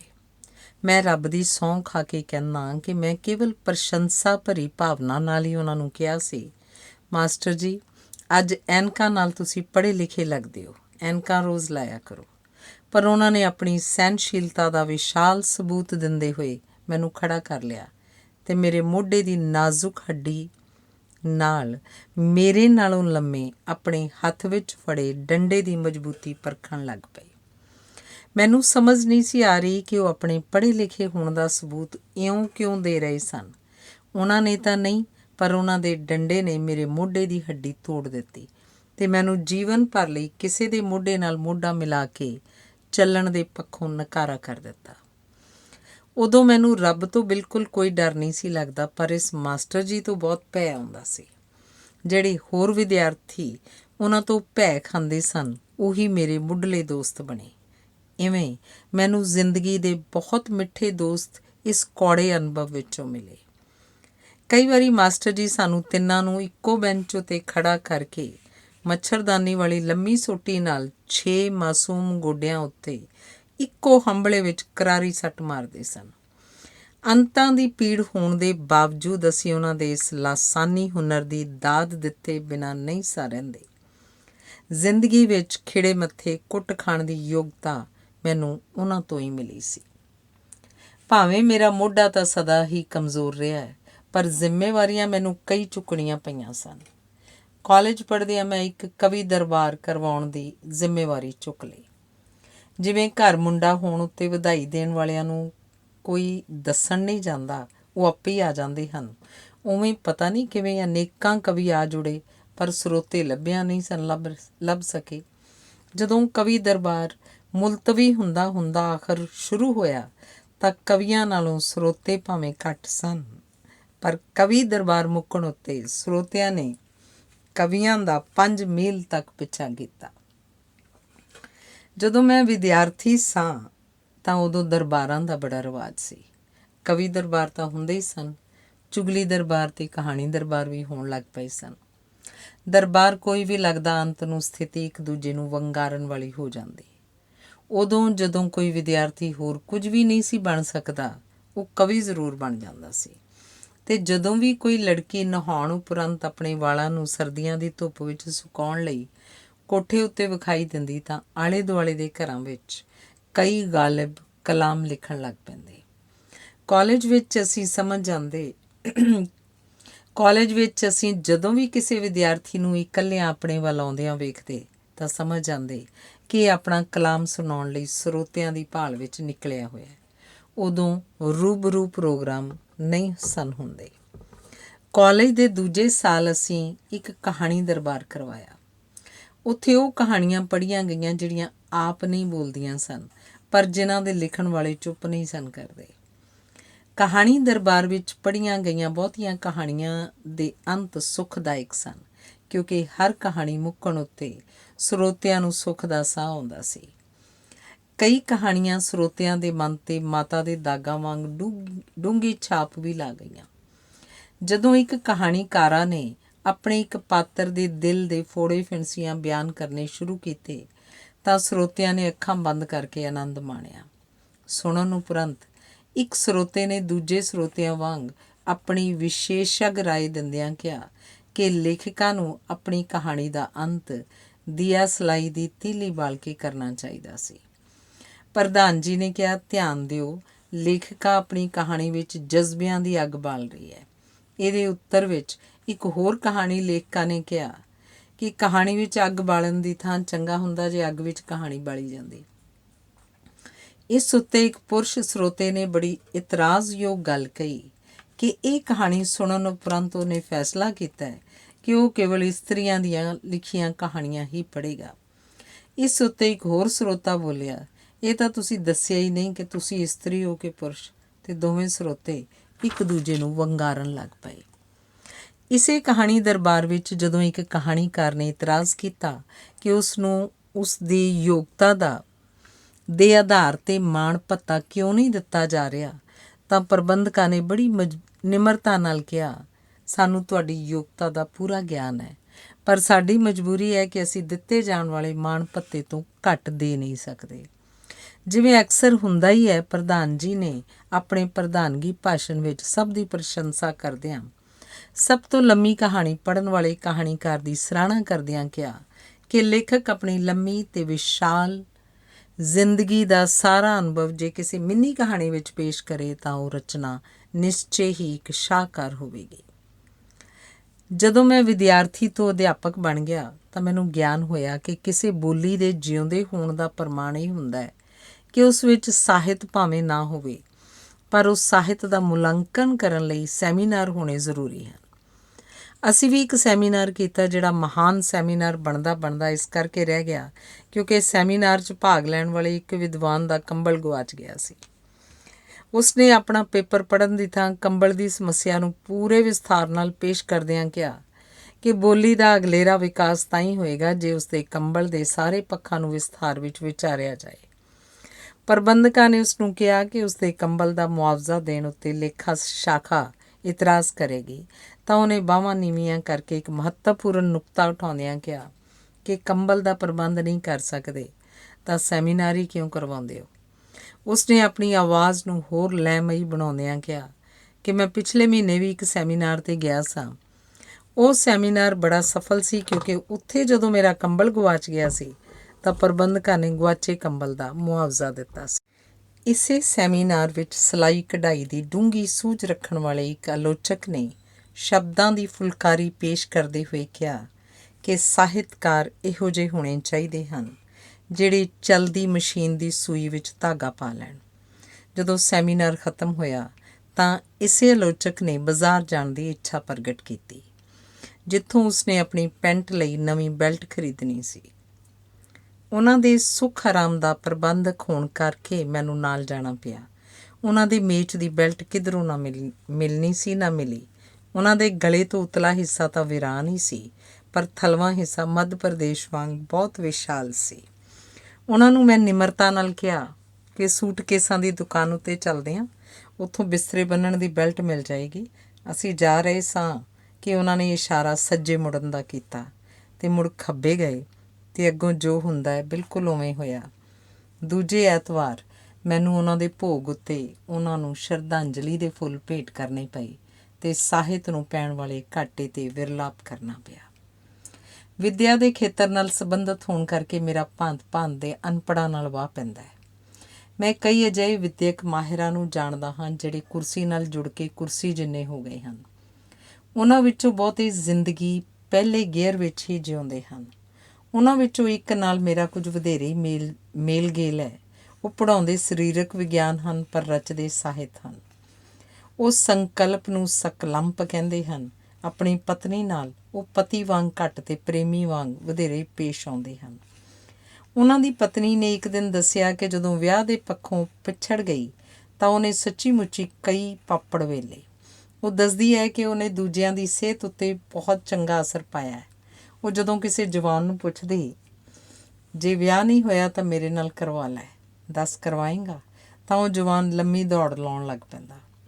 ਜਦੋਂ ਉਹਦਾ ਵਿਆਹ ਨਹੀਂ ਸੀ ਹੋਇਆ ਤਾਂ ਉਹ ਉਸੇ ਵਿਅਕਤੀ ਵਿੱਚ ਦਿਲਚਸਪੀ ਲੈਂਦੀ ਸੀ ਜਿਹੜਾ ਉਸ ਨਾਲ ਵਿਆਹ ਦੀਆਂ ਗੱਲਾਂ ਕਰੇ। ਅੰਤ ਨੂੰ ਉਹਨੇ ਰੱਬ ਅੱਗੇ ਅਰਦਾਸ ਕੀਤੀ ਸੀ, ਹੇ ਰੱਬ ਜੀ, ਮੈਂ ਤੁਹਾਡੇ ਤੋਂ ਆਪਣੇ ਵਾਸਤੇ ਕੁਝ ਨਹੀਂ ਮੰਗਦੀ, ਮੇਰੀ ਮਾਂ ਨੂੰ ਇੱਕ ਜਵਾਈ ਦੀ ਦਾਤ ਦੇ ਕੇ ਨਿਹਾਲ ਕਰੋ। ਵਿਆਹ ਉਪਰੰਤ ਪਹਿਲੀ ਰਾਤ ਹੀ ਉਸਨੇ ਆਪਣੇ ਪਤੀ ਨੂੰ ਕਿਹਾ ਕਿ ਉਹ ਸਾਰੀ ਦੁਨੀਆ ਵੇਖਣਾ ਚਾਹੁੰਦੀ ਹੈ ਅਤੇ ਉਹਦਾ ਪਤੀ ਅਗਲੇ ਹੀ ਦਿਨ ਬਾਜ਼ਾਰੋਂ ਦੁਨੀਆ ਦਾ ਨਕਸ਼ਾ ਲੈ ਆਇਆ ਸੀ। ਭੋਜਨ ਪਕਾਉਣ ਵਿੱਚ ਉਹਦਾ ਕੋਈ ਜਵਾਬ ਨਹੀਂ। ਇੱਕ ਵਾਰੀ ਪਤੀ ਨੂੰ ਖਾਣਾ ਖੁਆਉਣ ਉਪਰੰਤ ਜਦੋਂ ਉਸਨੇ ਲਾਡ ਨਾਲ ਪੁੱਛਿਆ, ਜੇ ਮੈਂ ਇਹੋ ਜਿਹਾ ਸਵਾਦੀ ਖਾਣਾ ਕੱਲ੍ਹ ਫੇਰ ਬਣਾਵਾਂ ਤਾਂ ਕੀ ਇਨਾਮ ਮਿਲੇਗਾ? ਪਤੀ ਨੇ ਗੰਭੀਰ ਹੋ ਕੇ ਕਿਹਾ ਸੀ, ਮੇਰੇ ਬੀਮੇ ਦੀ ਰਕਮ। ਜਦੋਂ ਉਹ ਇੱਕ ਦੂਜੇ ਨੂੰ ਚੁੰਮਦੇ ਹਨ ਤਾਂ ਅਕਸਰ ਇੱਕ ਨੂੰ ਨਿੱਛ ਆ ਜਾਂਦੀ ਹੈ ਅਤੇ ਦੂਜੇ ਨੂੰ ਉਬਾਸੀ। ਪਤੀ ਜੋ ਵੀ ਰਚਨਾ ਲਿਖਦਾ ਹੈ ਉਹ ਮੈਨੂੰ ਵਿਖਾਉਣ ਤੋਂ ਪਹਿਲਾਂ ਆਪਣੀ ਪਤਨੀ ਨੂੰ ਸੁਣਾਉਂਦਾ ਹੈ ਅਤੇ ਪਤਨੀ ਦਾ ਮੂੰਹ ਖੁੱਲ੍ਹੇ ਦਾ ਖੁੱਲ੍ਹਾ ਰਹਿ ਜਾਂਦਾ ਹੈ। ਉਬਾਸੀਆਂ ਮੂੰਹ ਬੰਦ ਹੀ ਨਹੀਂ ਹੋਣ ਦਿੰਦੀਆਂ। ਉਹ ਆਪਣੇ ਪਤੀ ਨੂੰ ਕਿਹਾ ਕਰਦੀ ਹੈ, ਭਾਵੇਂ ਤੁਸੀਂ ਮੇਰਾ ਆਤਮਘਾਤ ਕਰ ਦਿਓ ਪਰ ਮੈਨੂੰ ਪਿਆਰ ਕਰਦੇ ਰਹਿਣਾ। ਉਹ ਜਿਸ ਸ਼ਹਿਰ ਰਹਿੰਦੇ ਹਨ ਉੱਥੇ ਰੌਣਕ ਵਾਲੀ ਥਾਂ ਚਿੜੀਆ ਘਰ ਵੀ ਹੈ। ਉਹ ਜਦੋਂ ਵੀ ਚਿੜੀਆ ਘਰ ਜਾਂਦੇ ਹਨ ਤਾਂ 2-2 ਟਿਕਟਾਂ ਲੈਂਦੇ ਹਨ, ਇੱਕ ਅੰਦਰ ਜਾਣ ਲਈ ਅਤੇ ਇੱਕ ਬਾਹਰ ਆਉਣ ਲਈ। ਜੇ ਉਹ ਸਵਾਰੀ ਗੱਡੀ ਉੱਤੇ ਬਹਿ ਜਾਣ ਤਾਂ ਉਹ ਮਾਲ ਗੱਡੀ ਬਣ ਜਾਂਦੀ ਹੈ। ਪਤਨੀ ਚੁੱਪ ਦਾ ਦਾਨ ਉਦੋਂ ਹੀ ਬਖਸ਼ਦੀ ਹੈ ਜਦੋਂ ਉਸਦੀ ਮਾਂ ਬੋਲਣ ਲੱਗ ਪਵੇ। ਇਸੇ ਕਰਕੇ ਜਦੋਂ ਡਾਕਟਰ ਪਤੀ ਨੂੰ ਆਰਾਮ ਕਰਨ ਦਾ ਮਸ਼ਵਰਾ ਦਿੰਦਾ ਹੈ ਤਾਂ ਪਤਨੀ ਨੂੰ ਨੀਂਦ ਦੀਆਂ ਗੋਲੀਆਂ ਜ਼ਰੂਰ ਦਿੰਦਾ ਹੈ। ਸਾਹਿਬ ਭਾਸ਼ਾਵਾਂ ਦੇ ਵਿਦਵਾਨ ਵੀ ਹਨ। ਉਹਨਾਂ ਨੂੰ ਸੰਸਾਰ ਦੀਆਂ 30 ਭਾਸ਼ਾਵਾਂ ਦੇ ਨਾਂ ਆਉਂਦੇ ਹਨ। ਉਹ ਅਕਸਰ ਸਫ਼ਰ 'ਤੇ ਰਹਿੰਦੇ ਹਨ। ਜਦੋਂ ਵੀ ਸਫ਼ਰ 'ਤੇ ਨਿਕਲਦੇ ਹਨ ਤਾਂ ਆਪਣੀ ਪੈਂਟ ਦੀ ਪਿਛਲੀ ਜੇਬ ਵਿੱਚ ਉਹ ਇੱਕ ਮੋਟਾ ਪੁਰਾਣਾ ਖਾਲੀ ਬਟੂਆ ਪਾ ਕੇ ਜਾਂਦੇ ਹਨ, ਜਿਸ ਵਿਚਲੇ ਕਾਗਜ਼ ਉੱਤੇ ਲਿਖਿਆ ਹੁੰਦਾ ਹੈ ਕਿ ਇਹ ਬਟੂਆ ਜੇਬ ਕਤਰਿਆਂ ਦੇ ਅਭਿਆਸ ਲਈ ਹੈ। ਉਹ ਜਿੱਥੇ ਵੀ ਹੋਣ ਉੱਥੇ ਹੀ ਰੌਣਕ ਮੇਲਾ ਲਾ ਦਿੰਦੇ ਹਨ। ਇੱਕ ਵਾਰੀ ਉਹਨਾਂ ਨੇ ਭਰੀ ਹੋਈ ਬੱਸ 'ਚ ਕਿਹਾ, ਜੇ ਕਿਸੇ ਦੇ 5000 ਰੁਪਏ ਇੱਕ ਲਿਫਾਫੇ ਵਿੱਚ ਗੁਆਚੇ ਹੋਣ ਤਾਂ ਹੱਥ ਖੜ੍ਹਾ ਕਰੋ। 3 ਵਿਅਕਤੀਆਂ ਨੇ ਹੱਥ ਖੜ੍ਹਾ ਕੀਤਾ, ਪਰ ਉਹਨਾਂ ਵਿੱਚੋਂ 5000 ਹੀ ਇੱਕ ਹੀ ਲੱਗਦਾ ਸੀ। ਉਹਨੇ ਕਿਹਾ ਕਿ ਪੂਰੀ ਰਕਮ 5003 ਰੁਪਏ ਹੈ, ਤੁਹਾਨੂੰ ਗਿਣਨ ਵਿੱਚ ਗਲਤੀ ਲੱਗੀ ਹੈ। ਤਾਂ ਸਾਹਿਬ ਨੇ ਜਵਾਬ ਦਿੱਤਾ, ਤੁਸੀਂ ਠੀਕ ਕਹਿੰਦੇ ਹੋ, ਪਰ ਅਜੇ ਤਾਂ ਲਿਫਾਫਾ ਹੀ ਲੱਭਾ ਹੈ। ਹਾਲ ਦੀ ਘੜੀ ਇਹਨੂੰ ਰੱਖ ਲਓ। ਇਹ ਗੱਲ ਉਹਨਾਂ ਨੇ ਆਪਣੀ ਇੱਕ ਕਹਾਣੀ ਵਿੱਚ ਵੀ ਪੇਸ਼ ਕੀਤੀ ਹੈ। ਮੇਰਾ ਦੁਰਭਾਗ ਇਹ ਹੈ ਕਿ ਮੈਂ ਜਿਨ੍ਹਾਂ ਨੂੰ ਵੀ ਜਾਣਦਾ ਹਾਂ ਉਹ ਜਾਂ ਤਾਂ ਆਪਣੀ ਪਤਨੀਆਂ ਤੋਂ ਤੰਗ ਹਨ ਜਾਂ ਆਪਣੀ ਪਤਨੀਆਂ ਨੂੰ ਤੰਗ ਕਰਦੇ ਰਹਿੰਦੇ ਹਨ। ਮੇਰੇ ਦੂਜੇ ਪਾਸੇ ਦੇ ਗੁਆਂਢ ਵਿੱਚ ਵੱਡੇ ਅਹੁਦੇ ਉੱਤੇ ਲੱਗੀ ਇੱਕ ਮਹਿਲਾ ਅਫਸਰ ਰਹਿੰਦੀ ਹੈ, ਜਿਸ ਦੀਆਂ ਅੱਖਾਂ ਦਾ ਆਪਸ ਵਿੱਚ ਬੜਾ ਪਿਆਰ ਹੈ, ਕਿਉਂਕਿ ਉਹਦੀ ਸੱਜੀ ਅੱਖ ਹਰ ਵੇਲੇ ਉਹਦੀ ਖੱਬੀ ਅੱਖ ਨੂੰ ਵੇਖਦੀ ਰਹਿੰਦੀ ਹੈ। ਇੱਕ ਵਾਰ ਆਪਣੇ ਦੌਰੇ ਦੌਰਾਨ ਉਹ ਸਾਨੂੰ ਪਿੰਡ ਦਾ ਸੱਭਿਆਚਾਰ ਵਿਖਾਉਣ ਲੈ ਗਈ। ਜਦੋਂ ਅਸੀਂ ਇੱਕ ਖੇਤ ਵਿੱਚ ਪਹੁੰਚੇ ਤਾਂ ਉਹਨੂੰ ਵੇਖ ਕੇ ਪੰਛੀ ਇੰਨੇ ਡਰ ਗਏ ਕਿ ਖੇਤ ਵਿੱਚੋਂ ਜਿਹੜੇ ਦਾਣੇ ਉਹਨਾਂ ਨੇ ਪਿਛਲੇ ਸਾਲ ਦੌਰਾਨ ਚੁਗੇ ਸਨ ਉਹ ਵੀ ਸਾਰੇ ਵਾਪਸ ਲੈ ਕੇ ਆ ਗਏ। ਉਹਦੀ ਸੁੰਦਰਤਾ ਬਾਰੇ ਕਿਹਾ ਜਾਂਦਾ ਹੈ ਕਿ ਜਦੋਂ ਉਹ ਜਵਾਨ ਸੀ ਤਾਂ ਦਰਜਨਾਂ ਜਵਾਨ ਉਹਦੇ ਕਦਮਾਂ 'ਤੇ ਝੁਕੇ ਰਹਿੰਦੇ ਸਨ, ਅਤੇ ਜਦੋਂ ਕੋਈ ਉਹਦਾ ਚਿਹਰਾ ਵੇਖਣ ਦੀ ਹਿੰਮਤ ਕਰਦਾ ਉਹ ਵੇਖ ਕੇ ਫਿਰ ਝੁਕ ਜਾਂਦਾ ਸੀ। ਕਹਿੰਦੇ ਹਨ ਉਹਦੇ ਪਤੀ ਨੇ ਵਿਆਹ ਦੀ ਪਹਿਲੀ ਵਰ੍ਹੇਗੰਢ ਦੇ ਜਸ਼ਨ ਵਿੱਚ 2 ਮਿੰਟ ਦਾ ਮੌਨ ਧਾਰਿਆ ਸੀ। ਇੱਕ ਵਾਰੀ ਉਹਨਾਂ ਦੇ ਘਰ ਚੋਰ ਆ ਗਏ ਸਨ ਤਾਂ ਉਹਨੇ ਸੁੱਤੇ ਪਤੀ ਨੂੰ ਹਲੂਣ ਕੇ ਜਗਾ ਕੇ ਕਿਹਾ ਸੀ, ਵੇਖੋ ਰਸੋਈ ਵਿੱਚ ਚੋਰ ਹੈ, ਬਚਾਓ। ਤਾਂ ਉਹਨੇ ਕਿਹਾ ਸੀ, ਹੁਣ ਮੈਂ ਚੋਰ ਨੂੰ ਕਿਵੇਂ ਬਚਾ ਸਕਦਾ। ਮੇਰੇ ਇੱਕ ਮਿੱਤਰ ਪ੍ਰੋਫੈਸਰ ਹਨ ਜਿਹੜੇ ਕੋਈ ਕਿਤਾਬ ਪੜ੍ਹਨ ਤੋਂ ਪਹਿਲਾਂ ਉਸ ਦਾ ਰਿਵਿਊ ਲਿਖਦੇ ਹਨ। ਉਹਨਾਂ ਨੇ ਨਾਵਲ ਲਿਖੇ ਹਨ ਜਿਹੜੇ ਪਹਿਲੀ ਸ਼੍ਰੇਣੀ ਦੇ ਨਾਵਲਾਂ ਵਜੋਂ ਪ੍ਰਸਿੱਧ ਹਨ। ਉਹਨਾਂ ਦੇ ਨਾਵਲਾਂ ਨੂੰ ਉਹੀ ਪਾਠਕ ਪੜ੍ਹਦੇ ਹਨ ਜਿਨ੍ਹਾਂ ਨੇ ਘੱਟੋ ਘੱਟ ਪਹਿਲੀ ਸ਼੍ਰੇਣੀ ਜ਼ਰੂਰ ਪਾਸ ਕੀਤੀ ਹੁੰਦੀ ਹੈ। ਉਹਨਾਂ ਦੇ ਨਾਵਲਾਂ ਦਾ ਇੱਕ ਲਾਭ ਇਹ ਹੈ ਕਿ ਉਹਨਾਂ ਨੂੰ ਪੜ੍ਹਨ ਨਾਲ ਨੀਂਦ ਚੰਗੀ ਆ ਜਾਂਦੀ ਹੈ। ਉਹਨਾਂ ਨੇ ਇੱਕ ਕਾਰ ਵੀ ਰੱਖੀ ਹੋਈ ਹੈ ਜਿਹੜੀ ਜੇ ਸਟਾਰਟ ਹੋ ਜਾਏ ਤਾਂ ਚੱਲ ਵੀ ਪੈਂਦੀ ਹੈ। ਇਹ ਕਾਰ ਖਰੀਦਣ ਉੱਤੇ ਉਹਨਾਂ ਦੇ ਇੱਕ ਸ਼ਰਧਾਲੂ ਨੇ ਕਿਹਾ ਸੀ, ਪ੍ਰੋਫੈਸਰ ਸਾਹਿਬ ਇਹ ਕਾਰ ਪੁਰਾਣੀ ਹੈ, ਇਹਨੂੰ ਵੇਚਣ ਵੇਲੇ ਮੁਸ਼ਕਿਲ ਹੋਏਗੀ। ਪ੍ਰੋਫੈਸਰ ਸਾਹਿਬ ਨੇ ਪੁੱਛਿਆ, ਕੀ ਮੁਸ਼ਕਿਲ ਹੋਏਗੀ? ਸ਼ਰਧਾਲੂ ਨੇ ਕਿਹਾ, ਵੇਚਣ ਵੇਲੇ ਤੁਹਾਨੂੰ ਆਪਣੇ ਨਾਲੋਂ ਵੱਡਾ ਮੂਰਖ ਲੱਭਣਾ ਪਏਗਾ ਜਿਹੜਾ ਤੁਹਾਨੂੰ ਸੌਖਿਆ ਨਹੀਂ ਲੱਭਣਾ। ਉਹਨਾਂ ਨੂੰ ਆਪਣੀਆਂ ਪੁਸਤਕਾਂ ਬਾਰੇ ਹੋਣ ਵਾਲੀ ਚਰਚਾ ਚੰਗੀ ਲੱਗਦੀ ਹੈ। ਇੱਕ ਆਲੋਚਕ ਨੇ ਕਿਹਾ ਸੀ ਕਿ ਪਤੰਗ ਸਾਹਿਬ ਦੀਆਂ ਪੁਸਤਕਾਂ ਉਦੋਂ ਹੀ ਪੜ੍ਹੀਆਂ ਜਾਣਗੀਆਂ ਜਦੋਂ ਲੋਕ ਬੁੱਲੇ ਸ਼ਾਹ ਅਤੇ ਵਾਰਸ ਨੂੰ ਭੁੱਲ ਜਾਣਗੇ, ਕਿਉਂਕਿ ਉਹਨਾਂ ਦੀਆਂ ਪੁਸਤਕਾਂ ਵਿੱਚ ਭਾਵਾਂ ਅਤੇ ਵਿਚਾਰਾਂ ਦਾ ਆਤਮਘਾਤੀ ਟਕਰਾਓ ਅਤੇ ਸ਼ਬਦਾਂ ਦਾ ਵੇਗਮਈ ਹੜ੍ਹ ਹੁੰਦਾ ਹੈ। ਸੋ ਪਾਠਕ ਉਹਨਾਂ ਦੀਆਂ ਪੁਸਤਕਾਂ ਪੜ੍ਹ ਕੇ ਤਿਲਕਣ ਲੱਗ ਪੈਂਦੇ ਹਨ। ਇੱਕ ਵਾਰੀ ਉਹਨਾਂ ਨੇ ਸਾਹਿਤ ਰਚਨਾ ਨੂੰ ਕੁੱਲ ਵਕਤੀ ਕਿੱਤਾ ਬਣਾ ਲਿਆ ਅਤੇ ਪਹਿਲੇ ਮਹੀਨਿਆਂ ਵਿੱਚ ਹੀ ਉਹਨਾਂ ਨੂੰ ਆਪਣਾ ਮਕਾਨ, ਘੜੀ, ਕੋਟ, ਭਾਂਡੇ, ਫਰਨੀਚਰ ਸਭ ਕੁਝ ਵੇਚਣਾ ਪੈ ਗਿਆ ਸੀ। ਉਹ ਬੜੇ ਅਜੀਬ ਅਧਿਆਪਕ ਹਨ, ਕਿਉਂਕਿ ਜਦੋਂ ਕਦੀ ਪੜ੍ਹਾਉਂਦੇ ਹਨ ਤਾਂ ਬੜੇ ਅਜੀਬ ਲੱਗਦੇ ਹਨ। ਉਹਨਾਂ ਦੇ ਵਿਆਹ ਸੰਬੰਧੀ ਕਈ ਕਿੱਸੇ ਪ੍ਰਸਿੱਧ ਹਨ। ਉਹਨਾਂ ਦਾ ਵਿਆਹ ਨਾ ਹੁੰਦਾ ਹੋ ਗਿਆ ਸੀ।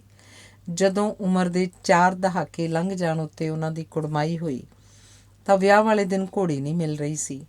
ਉਹਨਾਂ ਦੇ ਪਿਤਾ ਨੇ ਜਦੋਂ ਵਿਆਹ ਨੂੰ ਮੁਲਤਵੀ ਕਰਨ ਦਾ ਫੈਸਲਾ ਕੀਤਾ ਤਾਂ ਤਰਸ ਖਾਣ ਵਾਲਿਆਂ ਨੇ ਉਹਨਾਂ ਦੇ ਪਿਤਾ ਨੂੰ ਬੇਨਤੀ ਕੀਤੀ ਕਿ ਵਿਆਹ ਅੱਗੇ ਨਾ ਪਾਓ, ਇਉਂ ਕਰਨ ਨਾਲ ਸ਼ਾਇਦ ਮੰਗਣੀ ਟੁੱਟ ਜਾਏ। ਜੇ ਘੋੜੀ ਦੀ ਥਾਂ ਘੋੜਾ ਮਿਲ ਰਿਹਾ ਤਾਂ ਉਹ ਵੀ ਠੀਕ ਹੈ, ਉੱਪਰ ਚਾਦਰ ਜ਼ਰਾ ਲੰਮੀ ਪਾ ਲਾਂਗੇ। ਉਹਨਾਂ ਦੇ ਪਿਤਾ ਨੇ ਲੰਮੀ ਸੋਚ ਦਾ ਪਹਿਲੀ ਵਾਰ ਸਬੂਤ ਦਿੰਦਿਆਂ ਇਹ ਬੇਨਤੀ ਮੰਨ ਲਈ ਸੀ।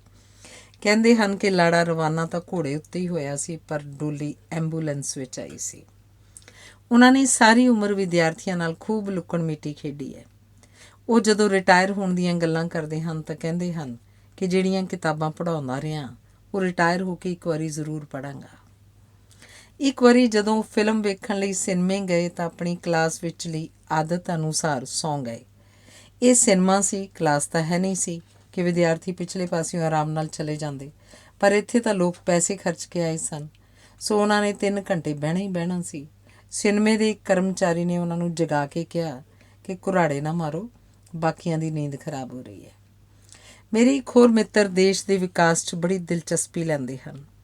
ਉਹ ਕਈ ਯੂਨੀਅਨਾਂ ਦੇ ਮੈਂਬਰ ਹਨ ਅਤੇ ਹਰ ਰੋਜ਼ ਕਿਸੇ ਨਾ ਕਿਸੇ ਯੂਨੀਅਨ ਦੀ ਹੜਤਾਲ ਹੋਣ ਕਾਰਨ ਉਹ ਘਰੋਂ ਜਾਣ ਦੀ ਖੇਚਲ ਹੀ ਨਹੀਂ ਕਰਦੇ। ਉਹ 1-1 ਰੁਪਏ ਦੀਆਂ ਲੱਖ ਗੱਲਾਂ ਕਰਦੇ ਹਨ। ਇੱਕ ਦਿਨ ਕਹਿਣ ਲੱਗੇ, ਇਹ ਵਿਚਾਰ ਕਿੰਨੇ ਦਿਨਾਂ ਤੋਂ ਮੇਰੇ ਦਿਮਾਗ 'ਚ ਚੱਕਰ ਲਾ ਰਿਹਾ। ਉਹਨਾਂ ਦੇ ਇੱਕ ਸਾਥੀ ਨੇ ਕਿਹਾ, ਨਿਰਸੰਦੇਹ ਉਹ ਥਾਂ ਖਾਲੀ ਹੋਣ ਕਾਰਨ ਹੀ ਇਹ ਵਿਚਾਰ ਚੱਕਰ ਲਾਈ ਜਾ ਰਿਹਾ। ਉਹਨਾਂ ਨੂੰ ਵੇਖ ਕੇ ਮੇਰਾ ਪੁਨਰ ਜਨਮ ਵਿੱਚ ਵਿਸ਼ਵਾਸ ਹੋ ਗਿਆ, ਕਿਉਂਕਿ ਇੱਕ ਜਨਮ 'ਚ ਕੋਈ ਇੰਨਾ ਮੂਰਖ ਨਹੀਂ ਬਣ ਸਕਦਾ। ਸਾਡੇ ਧਾਰਮਿਕ ਵਿਸ਼ੇ ਦੇ ਮਾਸਟਰ ਜੀ ਨੇ ਬਚਪਨ ਵਿੱਚ ਹੀ ਸਾਡੇ ਹੱਸਣ ਉੱਤੇ ਪਾਬੰਦੀ ਲਾ ਦਿੱਤੀ ਸੀ। ਉਦੋਂ ਤੋਂ ਹੀ ਹੱਸਣ 'ਤੇ ਰੋਕ ਲੱਗੀ ਹੋਈ ਹੈ। ਸਾਡੇ ਧਾਰਮਿਕ ਸਥਾਨਾਂ 'ਤੇ ਤਾਂ ਉੱਕਾ ਹੀ ਹੱਸਿਆ ਨਹੀਂ ਜਾ ਸਕਦਾ ਅਤੇ ਵਿਆਹ ਉਪਰੰਤ ਤਾਂ ਹੱਸਣ ਦਾ ਪ੍ਰਸ਼ਨ ਹੀ ਪੈਦਾ ਨਹੀਂ ਹੁੰਦਾ। ਬਾਲ ਬੱਚੇਦਾਰ ਹੋ ਕੇ ਮਨੁੱਖ ਹਾਸੋ-ਹੀਣਾ ਹੋ ਜਾਂਦਾ ਹੈ। ਜਦੋਂ ਬਾਜ਼ਾਰ ਵਿੱਚ ਜਾਂਦੇ ਹਾਂ, ਚੀਜ਼ਾਂ ਦੀਆਂ ਕੀਮਤਾਂ ਸਾਡੇ ਉੱਤੇ ਹੱਸਦੀਆਂ ਹਨ। ਅਜੋਕੇ ਯੁੱਗ ਵਿੱਚ ਹੱਸਣਾ ਗੱਡੀ ਦੀ ਖਿੜਕੀ ਵਿੱਚੋਂ ਗਰਦਨ ਬਾਹਰ ਕੱਢਣ ਵਾਂਗ ਹੈ। ਪਿੱਛੇ ਜਿਹੇ ਜਦੋਂ ਮੈਨੂੰ ਖੁੱਲ੍ਹੀਆਂ ਅੱਖਾਂ ਨਾਲ ਸੁਪਨੇ ਵੇਖਣ ਦੀ ਬਿਮਾਰੀ ਹੋ ਗਈ ਤਾਂ ਡਾਕਟਰ ਨੇ, ਜਿਹੜਾ ਜਾਪਾਨ ਵਿਚਲੇ ਇੱਕ ਹੱਸਣ ਦੇ ਸਕੂਲ ਤੋਂ ਸਿੱਖਿਆ ਪ੍ਰਾਪਤ ਕਰਕੇ ਆਇਆ ਸੀ, ਸੁਝਾਅ ਦਿੱਤਾ ਕਿ ਜਦੋਂ ਕਦੇ ਉਦਾਸ ਹੋ ਜਾਓ ਤਾਂ ਜ਼ਿੰਦਗੀ ਨੂੰ ਥੋੜ੍ਹਾ ਜਿਹਾ ਟੇਢਾ ਹੋ ਕੇ ਵੇਖਣ ਲੱਗ ਪਓ। ਤੁਹਾਨੂੰ ਇੰਝ ਲੱਗੇਗਾ ਜਿਵੇਂ ਤਮਾਸ਼ਾ ਵੇਖ ਰਹੇ ਹੋ। ਇਵੇਂ ਤੁਹਾਨੂੰ ਆਪਣੇ ਆਪ ਉੱਤੇ ਹੱਸਣ ਦੀ ਜਾਚ ਆ ਜਾਏਗੀ ਅਤੇ ਜ਼ਿੰਦਗੀ ਦਾ ਬੋਝ ਚੁੱਕਣਾ ਸੌਖਾ ਹੋ ਜਾਏਗਾ। ਉਹਨਾਂ ਨੇ ਇੱਕ ਮੁੱਲਵਾਨ ਉਪਦੇਸ਼ ਇਹ ਦਿੱਤਾ ਸੀ ਕਿ ਜੀਵਨ ਨੂੰ ਰੁਕ ਕੇ ਨਾ ਵੇਖੋ, ਜ਼ਿੰਦਗੀ ਨੂੰ ਚਲਦਿਆਂ ਚਲਦਿਆਂ ਵੇਖਣ ਦੀ ਆਦਤ ਪਾਓ। ਧੰਨਵਾਦ। ਸਰਦਾਰ ਨਰਿੰਦਰ ਸਿੰਘ ਕਪੂਰ ਦੀ ਪੁਸਤਕ ਅੰਤਰਝਾਤ ਦਾ ਲੇਖ ਹੈ, ਪ੍ਰਸੰਨਤਾ ਦੀ ਸੜਕ ਉਸਾਰੀ ਅਧੀਨ ਹੈ। ਕਈ ਦਿਨ ਅਜਿਹੇ ਹੁੰਦੇ ਹਨ ਜਦੋਂ ਅਸੀਂ ਪ੍ਰਸੰਨ ਚਿੱਤ ਨਾਲ ਇਹ ਅਰਦਾਸ ਕਰਦੇ ਹਾਂ ਕਿ ਸਾਰਿਆਂ ਲਈ ਸਾਰੇ ਦਿਨ ਅੱਜ ਵਰਗੇ ਹੋ ਜਾਣ। ਪ੍ਰਸੰਨਤਾ ਦੀ ਅਜਿਹੀ ਹਾਲਤ ਵਿੱਚ ਸਾਡਾ ਰੱਬ ਨੂੰ ਵੀ ਬੁਲਾਵਾ ਭੇਜਣ ਦਾ ਦਿਲ ਕਰਦਾ ਹੈ ਕਿ ਆ ਜਾ, ਸਾਡੇ ਨਾਲ ਨੱਚ ਲੈ। ਸਾਨੂੰ ਤੇਰਾ ਸਵਰਗ ਨਹੀਂ ਚਾਹੀਦਾ, ਸਾਨੂੰ ਤੂੰ ਚਾਹੀਦਾ। ਇਹਨਾਂ ਘੜੀਆਂ 'ਚ ਅਸੀਂ ਆਪਣੇ ਆਪ ਨਾਲ ਇੱਕ ਸੁਰ ਹੁੰਦੇ ਹਾਂ ਅਤੇ ਜੀਵਨ ਤੇ ਸਾਡੇ ਵਿਚਕਾਰ ਵਿੱਥ ਮਿਟ ਜਾਂਦੀ ਹੈ। ਪ੍ਰਸੰਨਤਾ ਮਨ ਦੀ ਉਹ ਅਵਸਥਾ ਹੈ ਜਦੋਂ ਸਭ ਕੁਝ ਬਹੁਤ ਸੋਹਣਾ ਲੱਗਦਾ ਹੈ। ਜਿਵੇਂ ਕੋਈ ਪ੍ਰੇਮਿਕਾ ਜਦੋਂ ਆਪਣੇ ਪ੍ਰੇਮੀ ਸਨਮੁਖ ਹੁੰਦੀ ਹੈ ਤਾਂ ਉਸ ਨਾਲ ਹੋਣ ਦੀ ਖੁਸ਼ੀ ਪ੍ਰਗਟਾਉਂਦੀ ਹੋਈ ਉਹ ਹੋਰ ਵੀ ਸੋਹਣੀ ਲੱਗਣ ਲੱਗ ਪੈਂਦੀ ਹੈ। ਪ੍ਰਸੰਨਤਾ ਸੁੰਦਰਤਾ ਦਾ ਸਰੋਤ ਹੈ।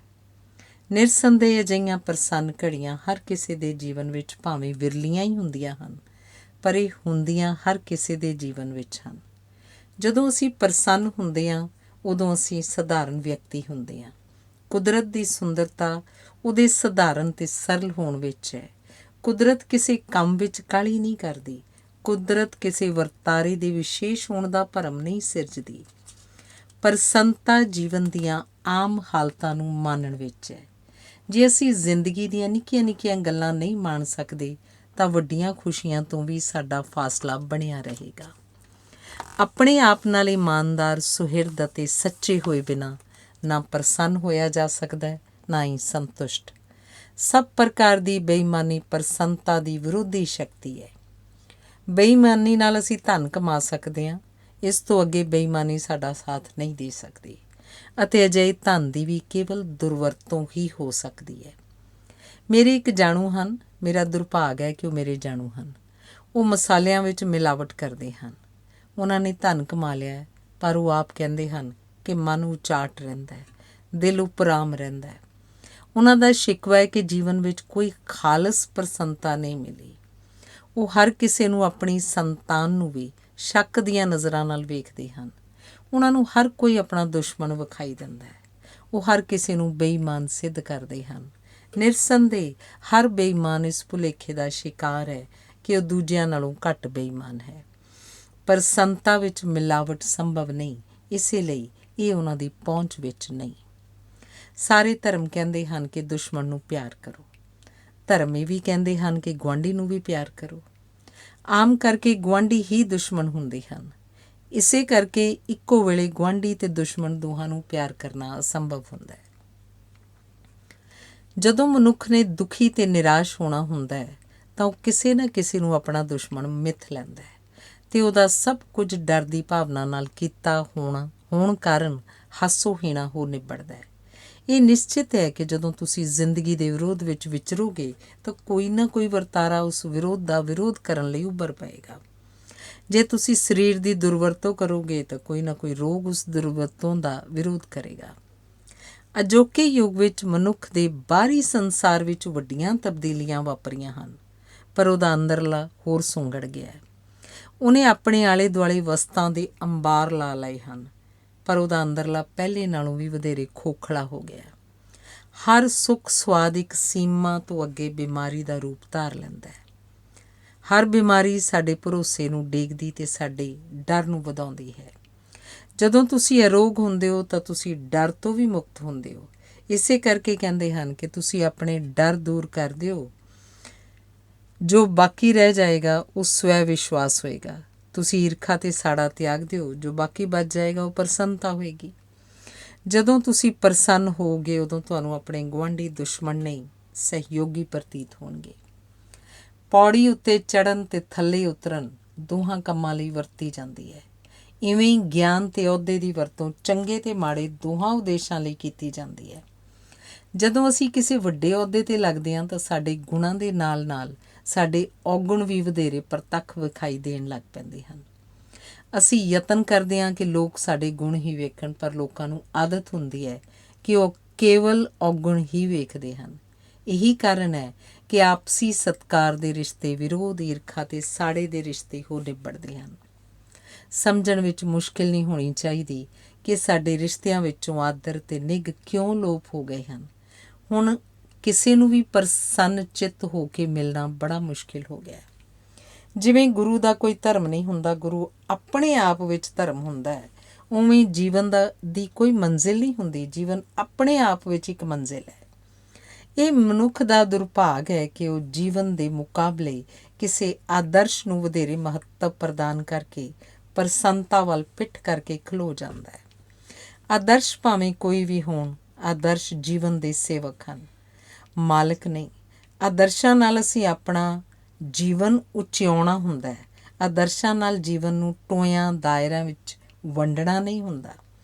ਆਦਰਸ਼ ਮਨੁੱਖ ਦੀ ਖੁਸ਼ੀ, ਖੁਸ਼ਹਾਲੀ ਅਤੇ ਖੂਬਸੂਰਤੀ ਦੇ ਸਾਧਨ ਹਨ।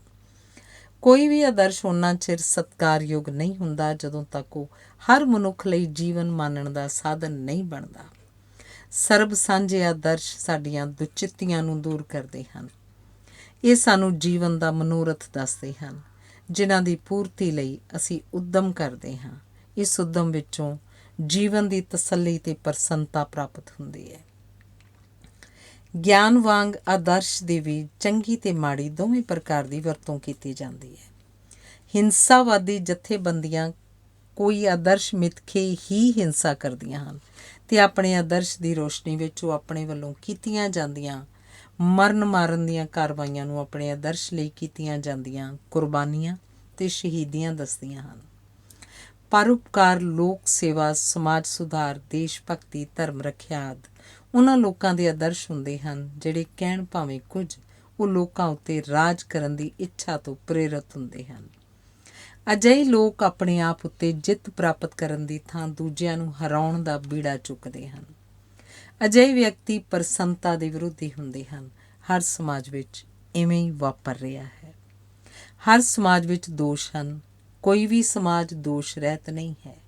ਇਸ ਦਾ ਕਾਰਨ ਇਹ ਹੈ ਕਿ ਹਰ ਸਮਾਜ ਦੀ ਉਸਾਰੀ ਮਨੁੱਖ ਦੀ ਸੁਤੰਤਰ ਹੋਣ ਦੀ ਬੁਨਿਆਦੀ ਤਾਂਘ ਨੂੰ ਕੁਚਲ ਕੇ ਕੀਤੀ ਗਈ ਹੈ।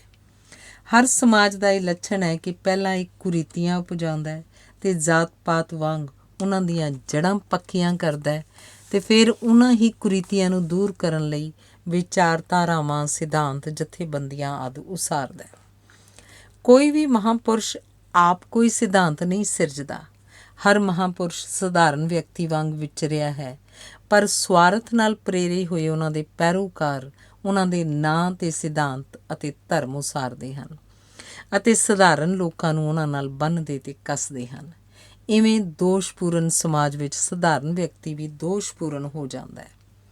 ਵੇਖਿਆ ਗਿਆ ਹੈ ਕਿ ਕਿਸੇ ਸਧਾਰਨ ਵਿਅਕਤੀ ਦੇ ਦੋਸ਼ ਕਦੇ ਵੀ ਸਮੁੱਚੇ ਸਮਾਜ ਲਈ ਹਾਨੀਕਾਰਕ ਨਹੀਂ ਹੁੰਦੇ, ਜਦੋਂ ਕਿ ਸਮਾਜ ਦੇ ਦੋਸ਼ ਉਸ ਸਮਾਜ ਦੇ ਹਰ ਵਿਅਕਤੀ ਲਈ ਮਾਰੂ ਸਿੱਧ ਹੁੰਦੇ ਹਨ। ਅਜਿਹੇ ਸਮਾਜ ਦਾ ਕੋਈ ਵੀ ਵਿਅਕਤੀ ਪ੍ਰਸੰਨ ਚਿੱਤ ਨਹੀਂ ਹੋ ਸਕਦਾ। ਜਦੋਂ ਕੋਈ ਵਿਅਕਤੀ ਜਾਂ ਧੜਾ ਸਮਾਜ ਦਾ ਆਦਰਸ਼ ਬਣ ਜਾਂਦਾ ਹੈ ਤਾਂ ਉਸ ਦੇ ਦੋਸ਼ ਵੀ ਆਦਰਸ਼ ਬਣ ਜਾਂਦੇ ਹਨ। ਉਸ ਵਿਅਕਤੀ ਨਾਲ ਆਪਣੇ ਆਪ ਨੂੰ ਜੋੜ ਕੇ ਹਰ ਸਮਾਜ ਆਪਣੇ ਇਤਿਹਾਸ ਦਾ ਤੇ ਆਪਣੇ ਮਹਾਨ ਹੋਣ ਦਾ ਆਦਰਸ਼ ਉਸਾਰ ਕੇ ਹਿੰਸਾਵਾਦੀ ਹੋ ਨਿਬੜਦਾ ਹੈ। ਜਦੋਂ ਕਿਸੇ ਸਮਾਜ ਜਾਂ ਕੌਮ ਨੂੰ ਆਪਣੇ ਮਹਾਨ ਹੋਣ ਦਾ ਭੁਲੇਖਾ ਪੈ ਜਾਏ ਤਾਂ ਉਹ ਸਮਾਜ ਤੇ ਕੌਮ ਆਪਣੇ ਆਪ ਨੂੰ ਵਿਸ਼ੇਸ਼ ਤੇ ਅਸਾਧਾਰਨ ਸਮਝਣ ਲੱਗ ਪੈਂਦੇ ਹਨ ਤੇ ਉਹਨਾਂ ਦੀ ਹਉਮੈ ਵੀ ਅਸਾਧਾਰਨ ਹੋ ਨਿਬੜਦੀ ਹੈ। ਇਵੇਂ ਉਹਨਾਂ ਦੀ ਅਸਾਧਾਰਨ ਹਉਮੈ ਦਾ ਮੁੱਲ ਸਧਾਰਨ ਲੋਕਾਂ ਨੂੰ ਤਾਰਨਾ ਪੈਂਦਾ ਹੈ। ਸਮਾਜ ਭਾਵੇਂ ਕੋਈ ਵੀ ਹੋਵੇ, ਹਰ ਯੁੱਗ ਵਿੱਚ ਹਰ ਅਨਿਆਏ ਦਾ ਸ਼ਿਕਾਰ ਸਧਾਰਨ ਲੋਕਾਂ ਨੂੰ ਹੋਣਾ ਪੈਂਦਾ ਹੈ। ਸਾਨੂੰ ਹਰ ਸਮਾਜ ਇਸ ਲਈ ਦੁਖੀ ਤੇ ਪੀੜਤ ਨਜ਼ਰ ਆਉਂਦਾ ਹੈ ਕਿਉਂਕਿ ਹਰ ਸਮਾਜ ਨੂੰ ਆਪਣੇ ਅਸਾਧਾਰਨ ਤੇ ਵਿਸ਼ੇਸ਼ ਹੋਣ ਦਾ ਰੋਗ ਚਿੰਬੜਿਆ ਹੋਇਆ ਹੈ। ਰੋਗੀ ਸਮਾਜ ਰੋਗੀ ਵਿਅਕਤੀ ਹੀ ਸਿਰਜਦਾ ਹੈ। ਹਰ ਅਜੋਕੇ ਸਮਾਜ ਵਿੱਚ ਸਧਾਰਨ ਵਿਅਕਤੀ ਨੂੰ ਸ਼ਰਮਿੰਦਿਆਂ ਕਰਨ ਦਾ ਹਰ ਸੰਭਵ ਢੰਗ ਤੇ ਯਤਨ ਅਪਣਾਇਆ ਜਾ ਰਿਹਾ ਹੈ। ਅਸਾਧਾਰਨਤਾ ਦਾ ਰੋਗ ਇਸ ਹੱਦ ਤੱਕ ਵੱਧ ਗਿਆ ਹੈ ਕਿ ਹਰ ਮਾਂ ਆਪਣੀ ਸੰਤਾਨ ਨੂੰ ਅਸਾਧਾਰਨ ਸਿੱਧ ਕਰਨ ਦਾ ਉਚੇਚਾ ਯਤਨ ਕਰ ਰਹੀ ਹੈ। ਬੱਚਿਆਂ ਸਾਹਮਣੇ ਅਸੰਭਵ ਨਿਸ਼ਾਨੇ ਉਸਾਰ ਕੇ ਉਹਨਾਂ ਵਿੱਚ ਪ੍ਰਸੰਨ ਹੋਣ ਦੀ ਸਮਰੱਥਾ ਤੇ ਸੰਭਾਵਨਾ ਹੀ ਮੁਕਾਈ ਜਾ ਰਹੀ ਹੈ।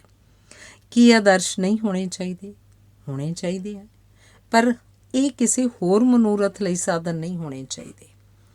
ਚੰਗੀ ਸਿਹਤ ਤੇ ਗਿਆਨਵਾਨ ਹੋਣਾ ਆਪਣੇ ਆਪ ਵਿੱਚ ਆਦਰਸ਼ ਹਨ, ਪਰ ਜਦੋਂ ਚੰਗੀ ਸਿਹਤ ਵਾਲੇ ਵਿਅਕਤੀਆਂ ਨੂੰ ਫੌਜ ਵਿੱਚ ਤੇ ਗਿਆਨਵਾਨ ਵਿਅਕਤੀਆਂ ਨੂੰ ਸਿਧਾਂਤਾਂ ਦੇ ਪ੍ਰਚਾਰ ਲਈ ਵਰਤਿਆ ਜਾਂਦਾ ਹੈ ਤਾਂ ਇਹ ਆਪਣੇ ਆਪ ਵਿੱਚ ਆਦਰਸ਼ ਨਾ ਰਹਿ ਕੇ ਦੁਰਵਰਤੋਂ ਦੇ ਸਾਧਨ ਬਣ ਜਾਂਦੇ ਹਨ। ਸਾਡਾ ਦੁਖਾਂਤ ਇਹ ਹੈ ਕਿ ਅਸੀਂ ਆਪਣੀ ਯੋਗਤਾ ਤੇ ਸਮਰੱਥਾ ਦੀ ਦੁਰਵਰਤੋਂ ਕਰਕੇ ਪ੍ਰਸੰਨ ਹੋਣਾ ਚਾਹੁੰਦੇ ਹਾਂ। ਇਹ ਕਦੇ ਵੀ ਸੰਭਵ ਨਹੀਂ ਹੋਏਗਾ ਕਿਉਂਕਿ ਅਸੀਂ ਆਪਣੀ ਮੰਜ਼ਿਲ ਬਾਰੇ ਹੀ ਸਪਸ਼ਟ ਨਹੀਂ ਹਾਂ। ਜੇ ਅਸੀਂ ਮੰਜ਼ਿਲ ਬਾਰੇ ਸਪਸ਼ਟ ਹਾਂ ਤਾਂ ਸਾਨੂੰ ਦੌੜਨ ਦੀ ਲੋੜ ਨਹੀਂ। ਦੌੜਨਾ ਪ੍ਰਸੰਨ ਵਿਅਕਤੀ ਦਾ ਲੱਛਣ ਨਹੀਂ ਹੁੰਦਾ। ਉਹ ਟੁਰਨ ਨਾਲ ਹੀ ਮੰਜ਼ਿਲ ਤੇ ਅੱਪੜ ਜਾਂਦਾ ਹੈ। ਜੇ ਰਸਤਾ ਠੀਕ ਹੈ ਤਾਂ ਮੰਜ਼ਿਲ ਦਾ ਸੰਸਾ ਨਹੀਂ ਰਹਿੰਦਾ। ਇਵੇਂ ਹੀ ਜੇ ਨਜ਼ਰ ਮੰਜ਼ਿਲ ਉੱਤੇ ਟਿਕੀ ਹੋਈ ਹੈ ਤਾਂ ਰਸਤਾ ਕਦੇ ਗੁਆਚਣਾ ਨਹੀਂ। ਕਹਿੰਦੇ ਹਨ ਜੇ ਪ੍ਰਬੰਧਕ ਇਮਾਨਦਾਰ ਹੋਣ ਤਾਂ ਉਹਨਾਂ ਦੀ ਆਗਿਆ ਤੋਂ ਬਿਨਾਂ ਵੀ, ਉਹਨਾਂ ਦੀ ਗੈਰ ਹਾਜ਼ਰੀ ਵਿੱਚ ਵੀ ਸਭ ਕੁਝ ਠੀਕ ਹੁੰਦਾ ਜਾਏਗਾ। ਪਰ ਜੇ ਪ੍ਰਬੰਧਕ ਬੇਈਮਾਨ ਹੋਣ ਤਾਂ ਉਹਨਾਂ ਦੀ ਆਗਿਆ ਦੇ ਬਾਵਜੂਦ ਕੁਝ ਵੀ ਠੀਕ ਨਹੀਂ ਹੋਏਗਾ। ਚੰਗੇ ਪ੍ਰਬੰਧਕ ਆਪਣੇ ਆਲੇ ਦੁਆਲੇ ਭਰੋਸੇ, ਉਤਸ਼ਾਹ ਤੇ ਪ੍ਰਸੰਨਤਾ ਦਾ ਵਾਤਾਵਰਨ ਉਸਾਰਦੇ ਹਨ ਤੇ ਉਹ ਸਧਾਰਨ ਵਿਅਕਤੀਆਂ ਵਾਂਗ ਵਰਤਾਉਂਦੇ ਹਨ। ਸਧਾਰਨ ਜੀਵਨ ਸੰਤੁਸ਼ਟਤਾ ਦਾ ਜੀਵਨ ਹੈ। ਸਧਾਰਨ ਜੀਵਨ ਵਿੱਚ ਨਿੱਕੀਆਂ ਨਿੱਕੀਆਂ ਭੁੱਲਾਂ ਹਨ, ਨਿੱਕੀਆਂ ਨਿੱਕੀਆਂ ਖੁਸ਼ੀਆਂ ਹਨ। ਅਜਿਹੇ ਜੀਵਨ ਵਿੱਚ ਨਾ ਸਭ ਕੁਝ ਅੱਛਾ ਹੈ ਤੇ ਨਾ ਹੀ ਸਭ ਕੁਝ ਬੁਰਾ ਹੈ। ਸਧਾਰਨ ਜੀਵਨ ਵਿਕਾਸ ਦਾ ਜੀਵਨ ਹੈ, ਜਦੋਂ ਕਿ ਉਚੇਚ ਦਾ ਜੀਵਨ ਉਪਰਾਮਤਾ ਤੇ ਭਟਕਣ ਦਾ ਜੀਵਨ ਹੈ। ਸਧਾਰਨ ਲੋਕਾਂ ਦੇ ਸਾਧ ਮੁਰਾਦੇ ਸੁਪਨੇ, ਉਹਨਾਂ ਦੇ ਨਿੱਕੇ ਨਿੱਕੇ ਸਵਾਰਥਾਂ ਤੇ ਸੁੱਖਾਂ ਨਾਲ ਜੁੜੀਆਂ ਉਹਨਾਂ ਦੀਆਂ ਸਧਾਰਨ ਖੁਸ਼ੀਆਂ ਹੀ ਉਹਨਾਂ ਦਾ ਅਸਲੀ ਧਨ ਹਨ। ਉਚੇਚੇ ਤਪ, ਸਿਮਰਨ, ਪਾਠ, ਯੱਗ, ਜਗਰਾਤੇ, ਕੀਰਤਨ, ਭਜਨ ਆਦਿ ਮੁਕਤੀ ਤੇ ਪ੍ਰਸੰਨਤਾ ਦੇ ਸਾਧਨ ਨਹੀਂ, ਦਿਖਾਵੇ ਦੀ ਲਾਲਸਾ ਦਾ ਪ੍ਰਗਟਾਵਾ ਹਨ। ਇਸੇ ਕਰਕੇ ਇਹਨਾਂ ਵਿੱਚੋਂ ਪ੍ਰਸੰਨਤਾ ਨਹੀਂ, ਨਿਰਾਸ਼ਤਾ ਉਪਜਦੀ ਹੈ। ਇੱਕ ਬਜ਼ੁਰਗ ਮੇਰੇ ਮਿੱਤਰ ਹਨ। ਉਹਨਾਂ ਨੇ ਆਪਣੇ ਜੀਵਨ ਵਿੱਚ ਵੱਧ ਤੋਂ ਵੱਧ ਜਾਇਦਾਦ ਬਣਾਉਣ ਨੂੰ ਆਪਣਾ ਆਦਰਸ਼ ਮਿੱਥ ਰੱਖਿਆ। ਉਹ ਖੋਹਣ ਵਿੱਚ ਨਿਪੁੰਨ ਹਨ, ਵੰਡਣ ਦਾ ਹੁਨਰ ਉਹਨਾਂ ਨੇ ਨਹੀਂ ਸਿੱਖਿਆ। ਉਹ ਪਿਛਲੇ ਹਫ਼ਤੇ ਕਹਿਣ ਲੱਗੇ, ਪ੍ਰੋਫੈਸਰ ਸਾਹਿਬ, ਇੰਨੀ ਜਾਇਦਾਦ ਛੱਡ ਕੇ ਮਰਨਾ ਬਹੁਤ ਮੁਸ਼ਕਿਲ ਲੱਗ ਰਿਹਾ। ਮੈਨੂੰ ਤਾਂ ਨੀਂਦ ਨਹੀਂ ਆਉਂਦੀ, ਕਿਧਰੇ ਸੁੱਤੇ ਸੁੱਤੇ ਨੂੰ ਹੀ ਮੈਨੂੰ ਮਾਰ ਹੀ ਨਾ ਦੇਣ। ਮੇਰੇ ਇੱਕ ਹੋਰ ਮਿੱਤਰ ਹਨ। ਉਹਨਾਂ ਦੇ ਘਰ ਦਾ ਬਨੇਰਾ ਬਾਜ਼ਾਰ ਵੱਲ ਹੈ। ਜਦੋਂ ਕਦੇ ਕੋਈ ਰੌਣਕ ਵਾਲਾ ਜਲੂਸ ਬਾਜ਼ਾਰ ਵਿੱਚੋਂ ਲੰਘਣਾ ਹੁੰਦਾ ਹੈ ਤਾਂ ਆਲੇ ਦੁਆਲੇ ਦੇ ਘਰਾਂ ਦੇ ਲੋਕ ਉਹਨਾਂ ਦੇ ਬਨੇਰੇ ਦਾ ਸ਼ਿੰਗਾਰ ਬਣ ਜਾਂਦੇ ਹਨ। ਪਹਿਲਾਂ ਉਹਨਾਂ ਨੂੰ ਇਸ ਗੱਲ ਤੋਂ ਬੜੀ ਪਰੇਸ਼ਾਨੀ ਹੁੰਦੀ ਸੀ, ਪਰ ਹੁਣ ਉਹਨਾਂ ਨੇ ਇਸ ਮੁਸੀਬਤ ਨੂੰ ਪ੍ਰਸੰਨਤਾ ਵਿੱਚ ਬਦਲ ਲਿਆ। ਹੁਣ ਉਹ ਆਲੇ ਦੁਆਲੇ ਦੇ ਲੋਕਾਂ ਨੂੰ ਆਪ ਸੱਦ ਲਿਆਉਂਦੇ ਹਨ। ਉਹਨਾਂ ਦਾ ਨਿਗੁਣਾ ਬਨੇਰਾ ਵੀ ਉਹਨਾਂ ਦੀ ਪ੍ਰਸੰਨਤਾ ਦਾ ਸਾਧਨ ਹੈ। ਸਧਾਰਨ ਬਣਨਾ ਜੋ ਕਿ ਮਨੁੱਖ ਦੀ ਸਭ ਤੋਂ ਵੱਡੀ ਲੋੜ ਤੇ ਸਮੱਸਿਆ ਹੈ। ਜਦੋਂ ਤੱਕ ਮਨੁੱਖ ਆਪਣੇ ਆਪ ਨੂੰ ਸਧਾਰਨ ਨਹੀਂ ਸਮਝਦਾ, ਨਾ ਉਸ ਨੂੰ ਨੀਂਦ ਆਏਗੀ, ਨਾ ਉਹ ਕੋਈ ਹੰਢਣਸਾਰ ਸੁਖਾਵਾਂ ਰਿਸ਼ਤਾ ਉਸਾਰ ਸਕੇਗਾ। ਨੀਂਦ ਵਿੱਚ ਸੁਪਨੇ ਸਾਡੀ ਅਸਾਧਾਰਨਤਾ ਦਾ ਭਰਮ ਤੋੜ ਕੇ ਸਾਨੂੰ ਸਧਾਰਨਤਾ ਦਾ ਸੰਤੁਲਨ ਪ੍ਰਦਾਨ ਕਰਦੇ ਹਨ। ਸੱਚ ਤਾਂ ਇਹ ਹੈ ਕਿ ਸਾਨੂੰ ਨੀਂਦ ਦੀ ਲੋੜ ਨਹੀਂ ਹੁੰਦੀ, ਸਾਨੂੰ ਸੁਪਨਿਆਂ ਦੀ ਲੋੜ ਹੁੰਦੀ ਹੈ, ਕਿਉਂਕਿ ਸੁਪਨੇ ਨੀਂਦ ਤੋਂ ਬਿਨਾਂ ਸੰਭਵ ਨਹੀਂ ਹੁੰਦੇ। ਇਸ ਲਈ ਅਸੀਂ ਨੀਂਦ ਦੀ ਲੋੜ ਅਨੁਭਵ ਕਰਦੇ ਹਾਂ। ਸਧਾਰਨਤਾ ਦਾ ਗੁਣ ਇਸ ਲਈ ਲੋਪ ਹੁੰਦਾ ਜਾ ਰਿਹਾ ਕਿਉਂਕਿ ਜੀਵਨ ਦੇ ਹਰ ਖੇਤਰ ਵਿੱਚ ਅਸਾਧਾਰਨਤਾ ਅਤੇ ਵਿਸ਼ੇਸ਼ਤਾ ਸਾਡਾ ਵਧੇਰੇ ਧਿਆਨ ਖਿੱਚਦੀਆਂ ਹਨ। ਉਦਾਹਰਨ ਵਜੋਂ ਅਸੀਂ ਕਾਤਲਾਂ, ਡਾਕੂਆਂ, ਅਪਰਾਧੀਆਂ, ਰੋਗੀਆਂ, ਹਾਦਸਿਆਂ ਵੱਲ ਜਿੰਨਾ ਵਧੇਰੇ ਧਿਆਨ ਦਿੰਦੇ ਹਾਂ, ਉਨਾ ਸਾਦੇ, ਸਰਲ ਅਤੇ ਸਧਾਰਨ ਲੋਕਾਂ ਵੱਲ ਨਹੀਂ ਦਿੰਦੇ। ਇਵੇਂ ਅਕਾਲਾਂ, ਭੁਚਾਲਾਂ, ਹੜ੍ਹਾਂ, ਜੰਗਾਂ ਆਦਿ ਨੂੰ ਉਹਨਾਂ ਦੀ ਅਸਾਧਾਰਨਤਾ ਕਰਕੇ ਹੀ ਯਾਦ ਰੱਖਿਆ ਜਾਂਦਾ ਹੈ। ਕਿਸੇ ਦੇ ਵਿਆਹ ਜਾਂ ਕਿਸੇ ਸਮਾਗਮ ਦੇ ਅਸਾਧਾਰਨ ਵੇਰਵੇ ਹੀ ਸਾਨੂੰ ਯਾਦ ਰਹਿੰਦੇ ਹਨ। ਇੱਕ ਵਾਰੀ ਜਦੋਂ ਮੈਂ ਰਾਜਨੀਤਿਕ ਕੈਦੀ ਵਜੋਂ ਜੇਲ੍ਹ ਵਿੱਚ ਸਾਂ ਤਾਂ ਉੱਥੇ ਮੈਨੂੰ ਵੇਖ ਕੇ ਹੈਰਾਨੀ ਹੁੰਦੀ ਸੀ ਕਿ ਉਮਰ ਕੈਦ ਅਤੇ ਹੋਰ ਕੈਦਾਂ ਭੁਗਤ ਰਹੇ ਵਿਅਕਤੀ ਉਦਾਸ ਜਾਂ ਮਾਯੂਸ ਹੋਣ ਦੀ ਥਾਂ ਆਪਣੇ ਆਪ ਨੂੰ ਬੜਾ ਮਹੱਤਵਪੂਰਨ ਸਮਝਦੇ ਹਨ ਅਤੇ ਵਧੇਰੇ ਸਾਫ਼ ਸੁਥਰੇ ਅਤੇ ਸੰਤੁਸ਼ਟ ਸਨ। ਇਹਦਾ ਉੱਤਰ ਬੜੀ ਦੇਰ ਮਗਰੋਂ ਜਾ ਕੇ ਇੱਕ ਪੁਸਤਕ ਵਿੱਚੋਂ ਮਿਲਿਆ। ਇਹ ਵਿਅਕਤੀ ਜੇਲ੍ਹ ਤੋਂ ਬਾਹਰ ਸਧਾਰਨ ਵਿਅਕਤੀ ਸਨ। ਉਹਨਾਂ ਵੱਲ ਕਿਸੇ ਦਾ ਧਿਆਨ ਨਹੀਂ ਸੀ ਜਾਂਦਾ। ਕੈਦ ਹੋ ਜਾਣ ਕਾਰਨ ਉਹ ਆਪਣੇ ਪਰਿਵਾਰ ਅਤੇ ਰਿਸ਼ਤੇਦਾਰਾਂ ਲਈ ਅਸਾਧਾਰਨ ਬਣ ਗਏ ਅਤੇ ਰਿਸ਼ਤੇਦਾਰ ਕੈਦੀਆਂ ਲਈ ਘਿਓ ਅਤੇ ਪਿੰਨੀਆਂ ਦੇ ਪੀਪੇ ਦੇ ਕੇ ਜਾਂਦੇ ਸਨ। ਹੁਣ ਕੈਦੀਆਂ ਨੂੰ ਪਰਿਵਾਰ ਦੀ ਚਿੰਤਾ ਨਹੀਂ ਸੀ, ਸਗੋਂ ਪਰਿਵਾਰ ਨੂੰ ਉਹਨਾਂ ਦੀ ਚਿੰਤਾ ਸੀ। ਤੁਸੀਂ ਦੇਖਿਆ ਹੋਵੇਗਾ ਕਿ ਜੇ ਬੱਚੇ ਨੂੰ ਕੋਈ ਸੱਟ ਲੱਗਣ ਕਾਰਨ ਪੱਟੀ ਬੰਨ੍ਹ ਦਿੱਤੀ ਜਾਵੇ ਤਾਂ ਉਹ ਆਪਣੇ ਆਪ ਨੂੰ ਵਿਸ਼ੇਸ਼ ਵਿਅਕਤੀ ਸਮਝਣ ਲੱਗ ਪੈਂਦਾ ਹੈ। ਹਰ ਪ੍ਰਕਾਰ ਦੀ ਰਚਨਾ, ਹੁਨਰ ਅਤੇ ਕਲਾ ਵੀ ਸਧਾਰਨ ਨੂੰ ਵਿਸ਼ੇਸ਼ ਬਣਾਉਣ ਦਾ ਹੀ ਉਪਰਾਲਾ ਕਰਦੀ ਹੈ। ਸਧਾਰਨਤਾ ਨੂੰ ਅਜੋਕਾ ਯੁੱਗ ਔਗਣ ਦੇ ਅਰਥਾਂ ਵਿੱਚ ਲੈਂਦਾ ਹੈ। ਵਰਦੀਆਂ, ਤਮਗਿਆਂ, ਫੁੰਮਣਾਂ, ਫੀਤਿਆਂ ਅਤੇ ਅਹੁਦਿਆਂ ਨਾਲ ਜਦੋਂ ਕਿਸੇ ਵਿਅਕਤੀ ਨੂੰ ਵੀਰ, ਯੋਧਾ ਜਾਂ ਪਤਵੰਤਾ ਬਣਾ ਕੇ ਪੇਸ਼ ਕੀਤਾ ਜਾਂਦਾ ਹੈ ਤਾਂ ਉਸ ਨੂੰ ਵੇਖ ਕੇ ਸਧਾਰਨ ਵਿਅਕਤੀ ਨੂੰ ਆਪਣੀ ਸਧਾਰਨਤਾ ਅਤੇ ਮਾਣ ਹੋਣ ਦੀ ਥਾਂ ਸ਼ਰਮ ਆਉਣ ਲੱਗ ਪੈਂਦੀ ਹੈ। ਅਜੋਕੇ ਯੁੱਗ ਵਿੱਚ ਅਸਾਧਾਰਨ ਅਤੇ ਵਿਸ਼ੇਸ਼ ਦਾ ਬੋਲਬਾਲਾ ਹੈ। ਸਾਰਾ ਸਾਹਿਤ, ਫਿਲਮਾਂ ਆਦਿ ਅਸਾਧਾਰਨ ਨਾਇਕ ਨਾਇਕਾਵਾਂ ਨੂੰ ਪੇਸ਼ ਕਰਨ ਦੇ ਸਾਧਨ ਹਨ। ਇਹ ਸਾਰੇ ਯਤਨ ਅਸਾਧਾਰਨਤਾ ਦਾ ਭੁਲੇਖਾ ਉਸਾਰਨ ਦੇ ਉਪਰਾਲੇ ਹਨ। ਇਹ ਉਪਰਾਲੇ ਸਧਾਰਨਤਾ ਦਾ ਮੁੱਲ ਘਟਾਉਂਦੇ ਹਨ ਅਤੇ ਸਧਾਰਨ ਵਿਅਕਤੀਆਂ ਨੂੰ ਨਿਰਾਸ਼ ਕਰਦੇ ਹਨ। ਧਿਆਨ ਨਾਲ ਵੇਖਿਆ ਜਾਏ ਤਾਂ ਸੰਸਾਰ ਦੇ ਅਸਾਧਾਰਨ ਲੋਕ ਸਧਾਰਨ ਲੋਕਾਂ ਉੱਤੇ ਨਿਰਭਰ ਕਰਦੇ ਹਨ ਅਤੇ ਸਧਾਰਨ ਲੋਕਾਂ ਦੇ ਮੁਹਤਾਜ ਹਨ। ਸੰਸਾਰ ਦੀ ਸਾਰੀ ਦੌਲਤ ਅਤੇ ਸੁੱਖ ਸਮੱਗਰੀ ਸਧਾਰਨ ਲੋਕਾਂ ਦੀ ਮਿਹਨਤ ਨਾਲ ਉਸਰਦੀ ਹੈ, ਪਰ ਸਧਾਰਨ ਲੋਕਾਂ ਨੂੰ ਆਪਣੀ ਸਧਾਰਨਤਾ ਪ੍ਰਤੀ ਸ਼ਰਮਸਾਰ ਕਰਕੇ ਇਹਨਾਂ ਨੂੰ ਅਸਾਧਾਰਨ ਵਿਅਕਤੀਆਂ ਦੇ ਦਾਸ, ਸੇਵਕ, ਗੁਲਾਮ ਬਣਾਇਆ ਜਾਂਦਾ ਹੈ। ਇਸ ਵਰਤਾਰੇ ਨੇ ਸਧਾਰਨ ਜੀਵਨ ਨੂੰ ਸਤਿਕਾਰਯੋਗ ਨਹੀਂ ਰਹਿਣ ਦਿੱਤਾ।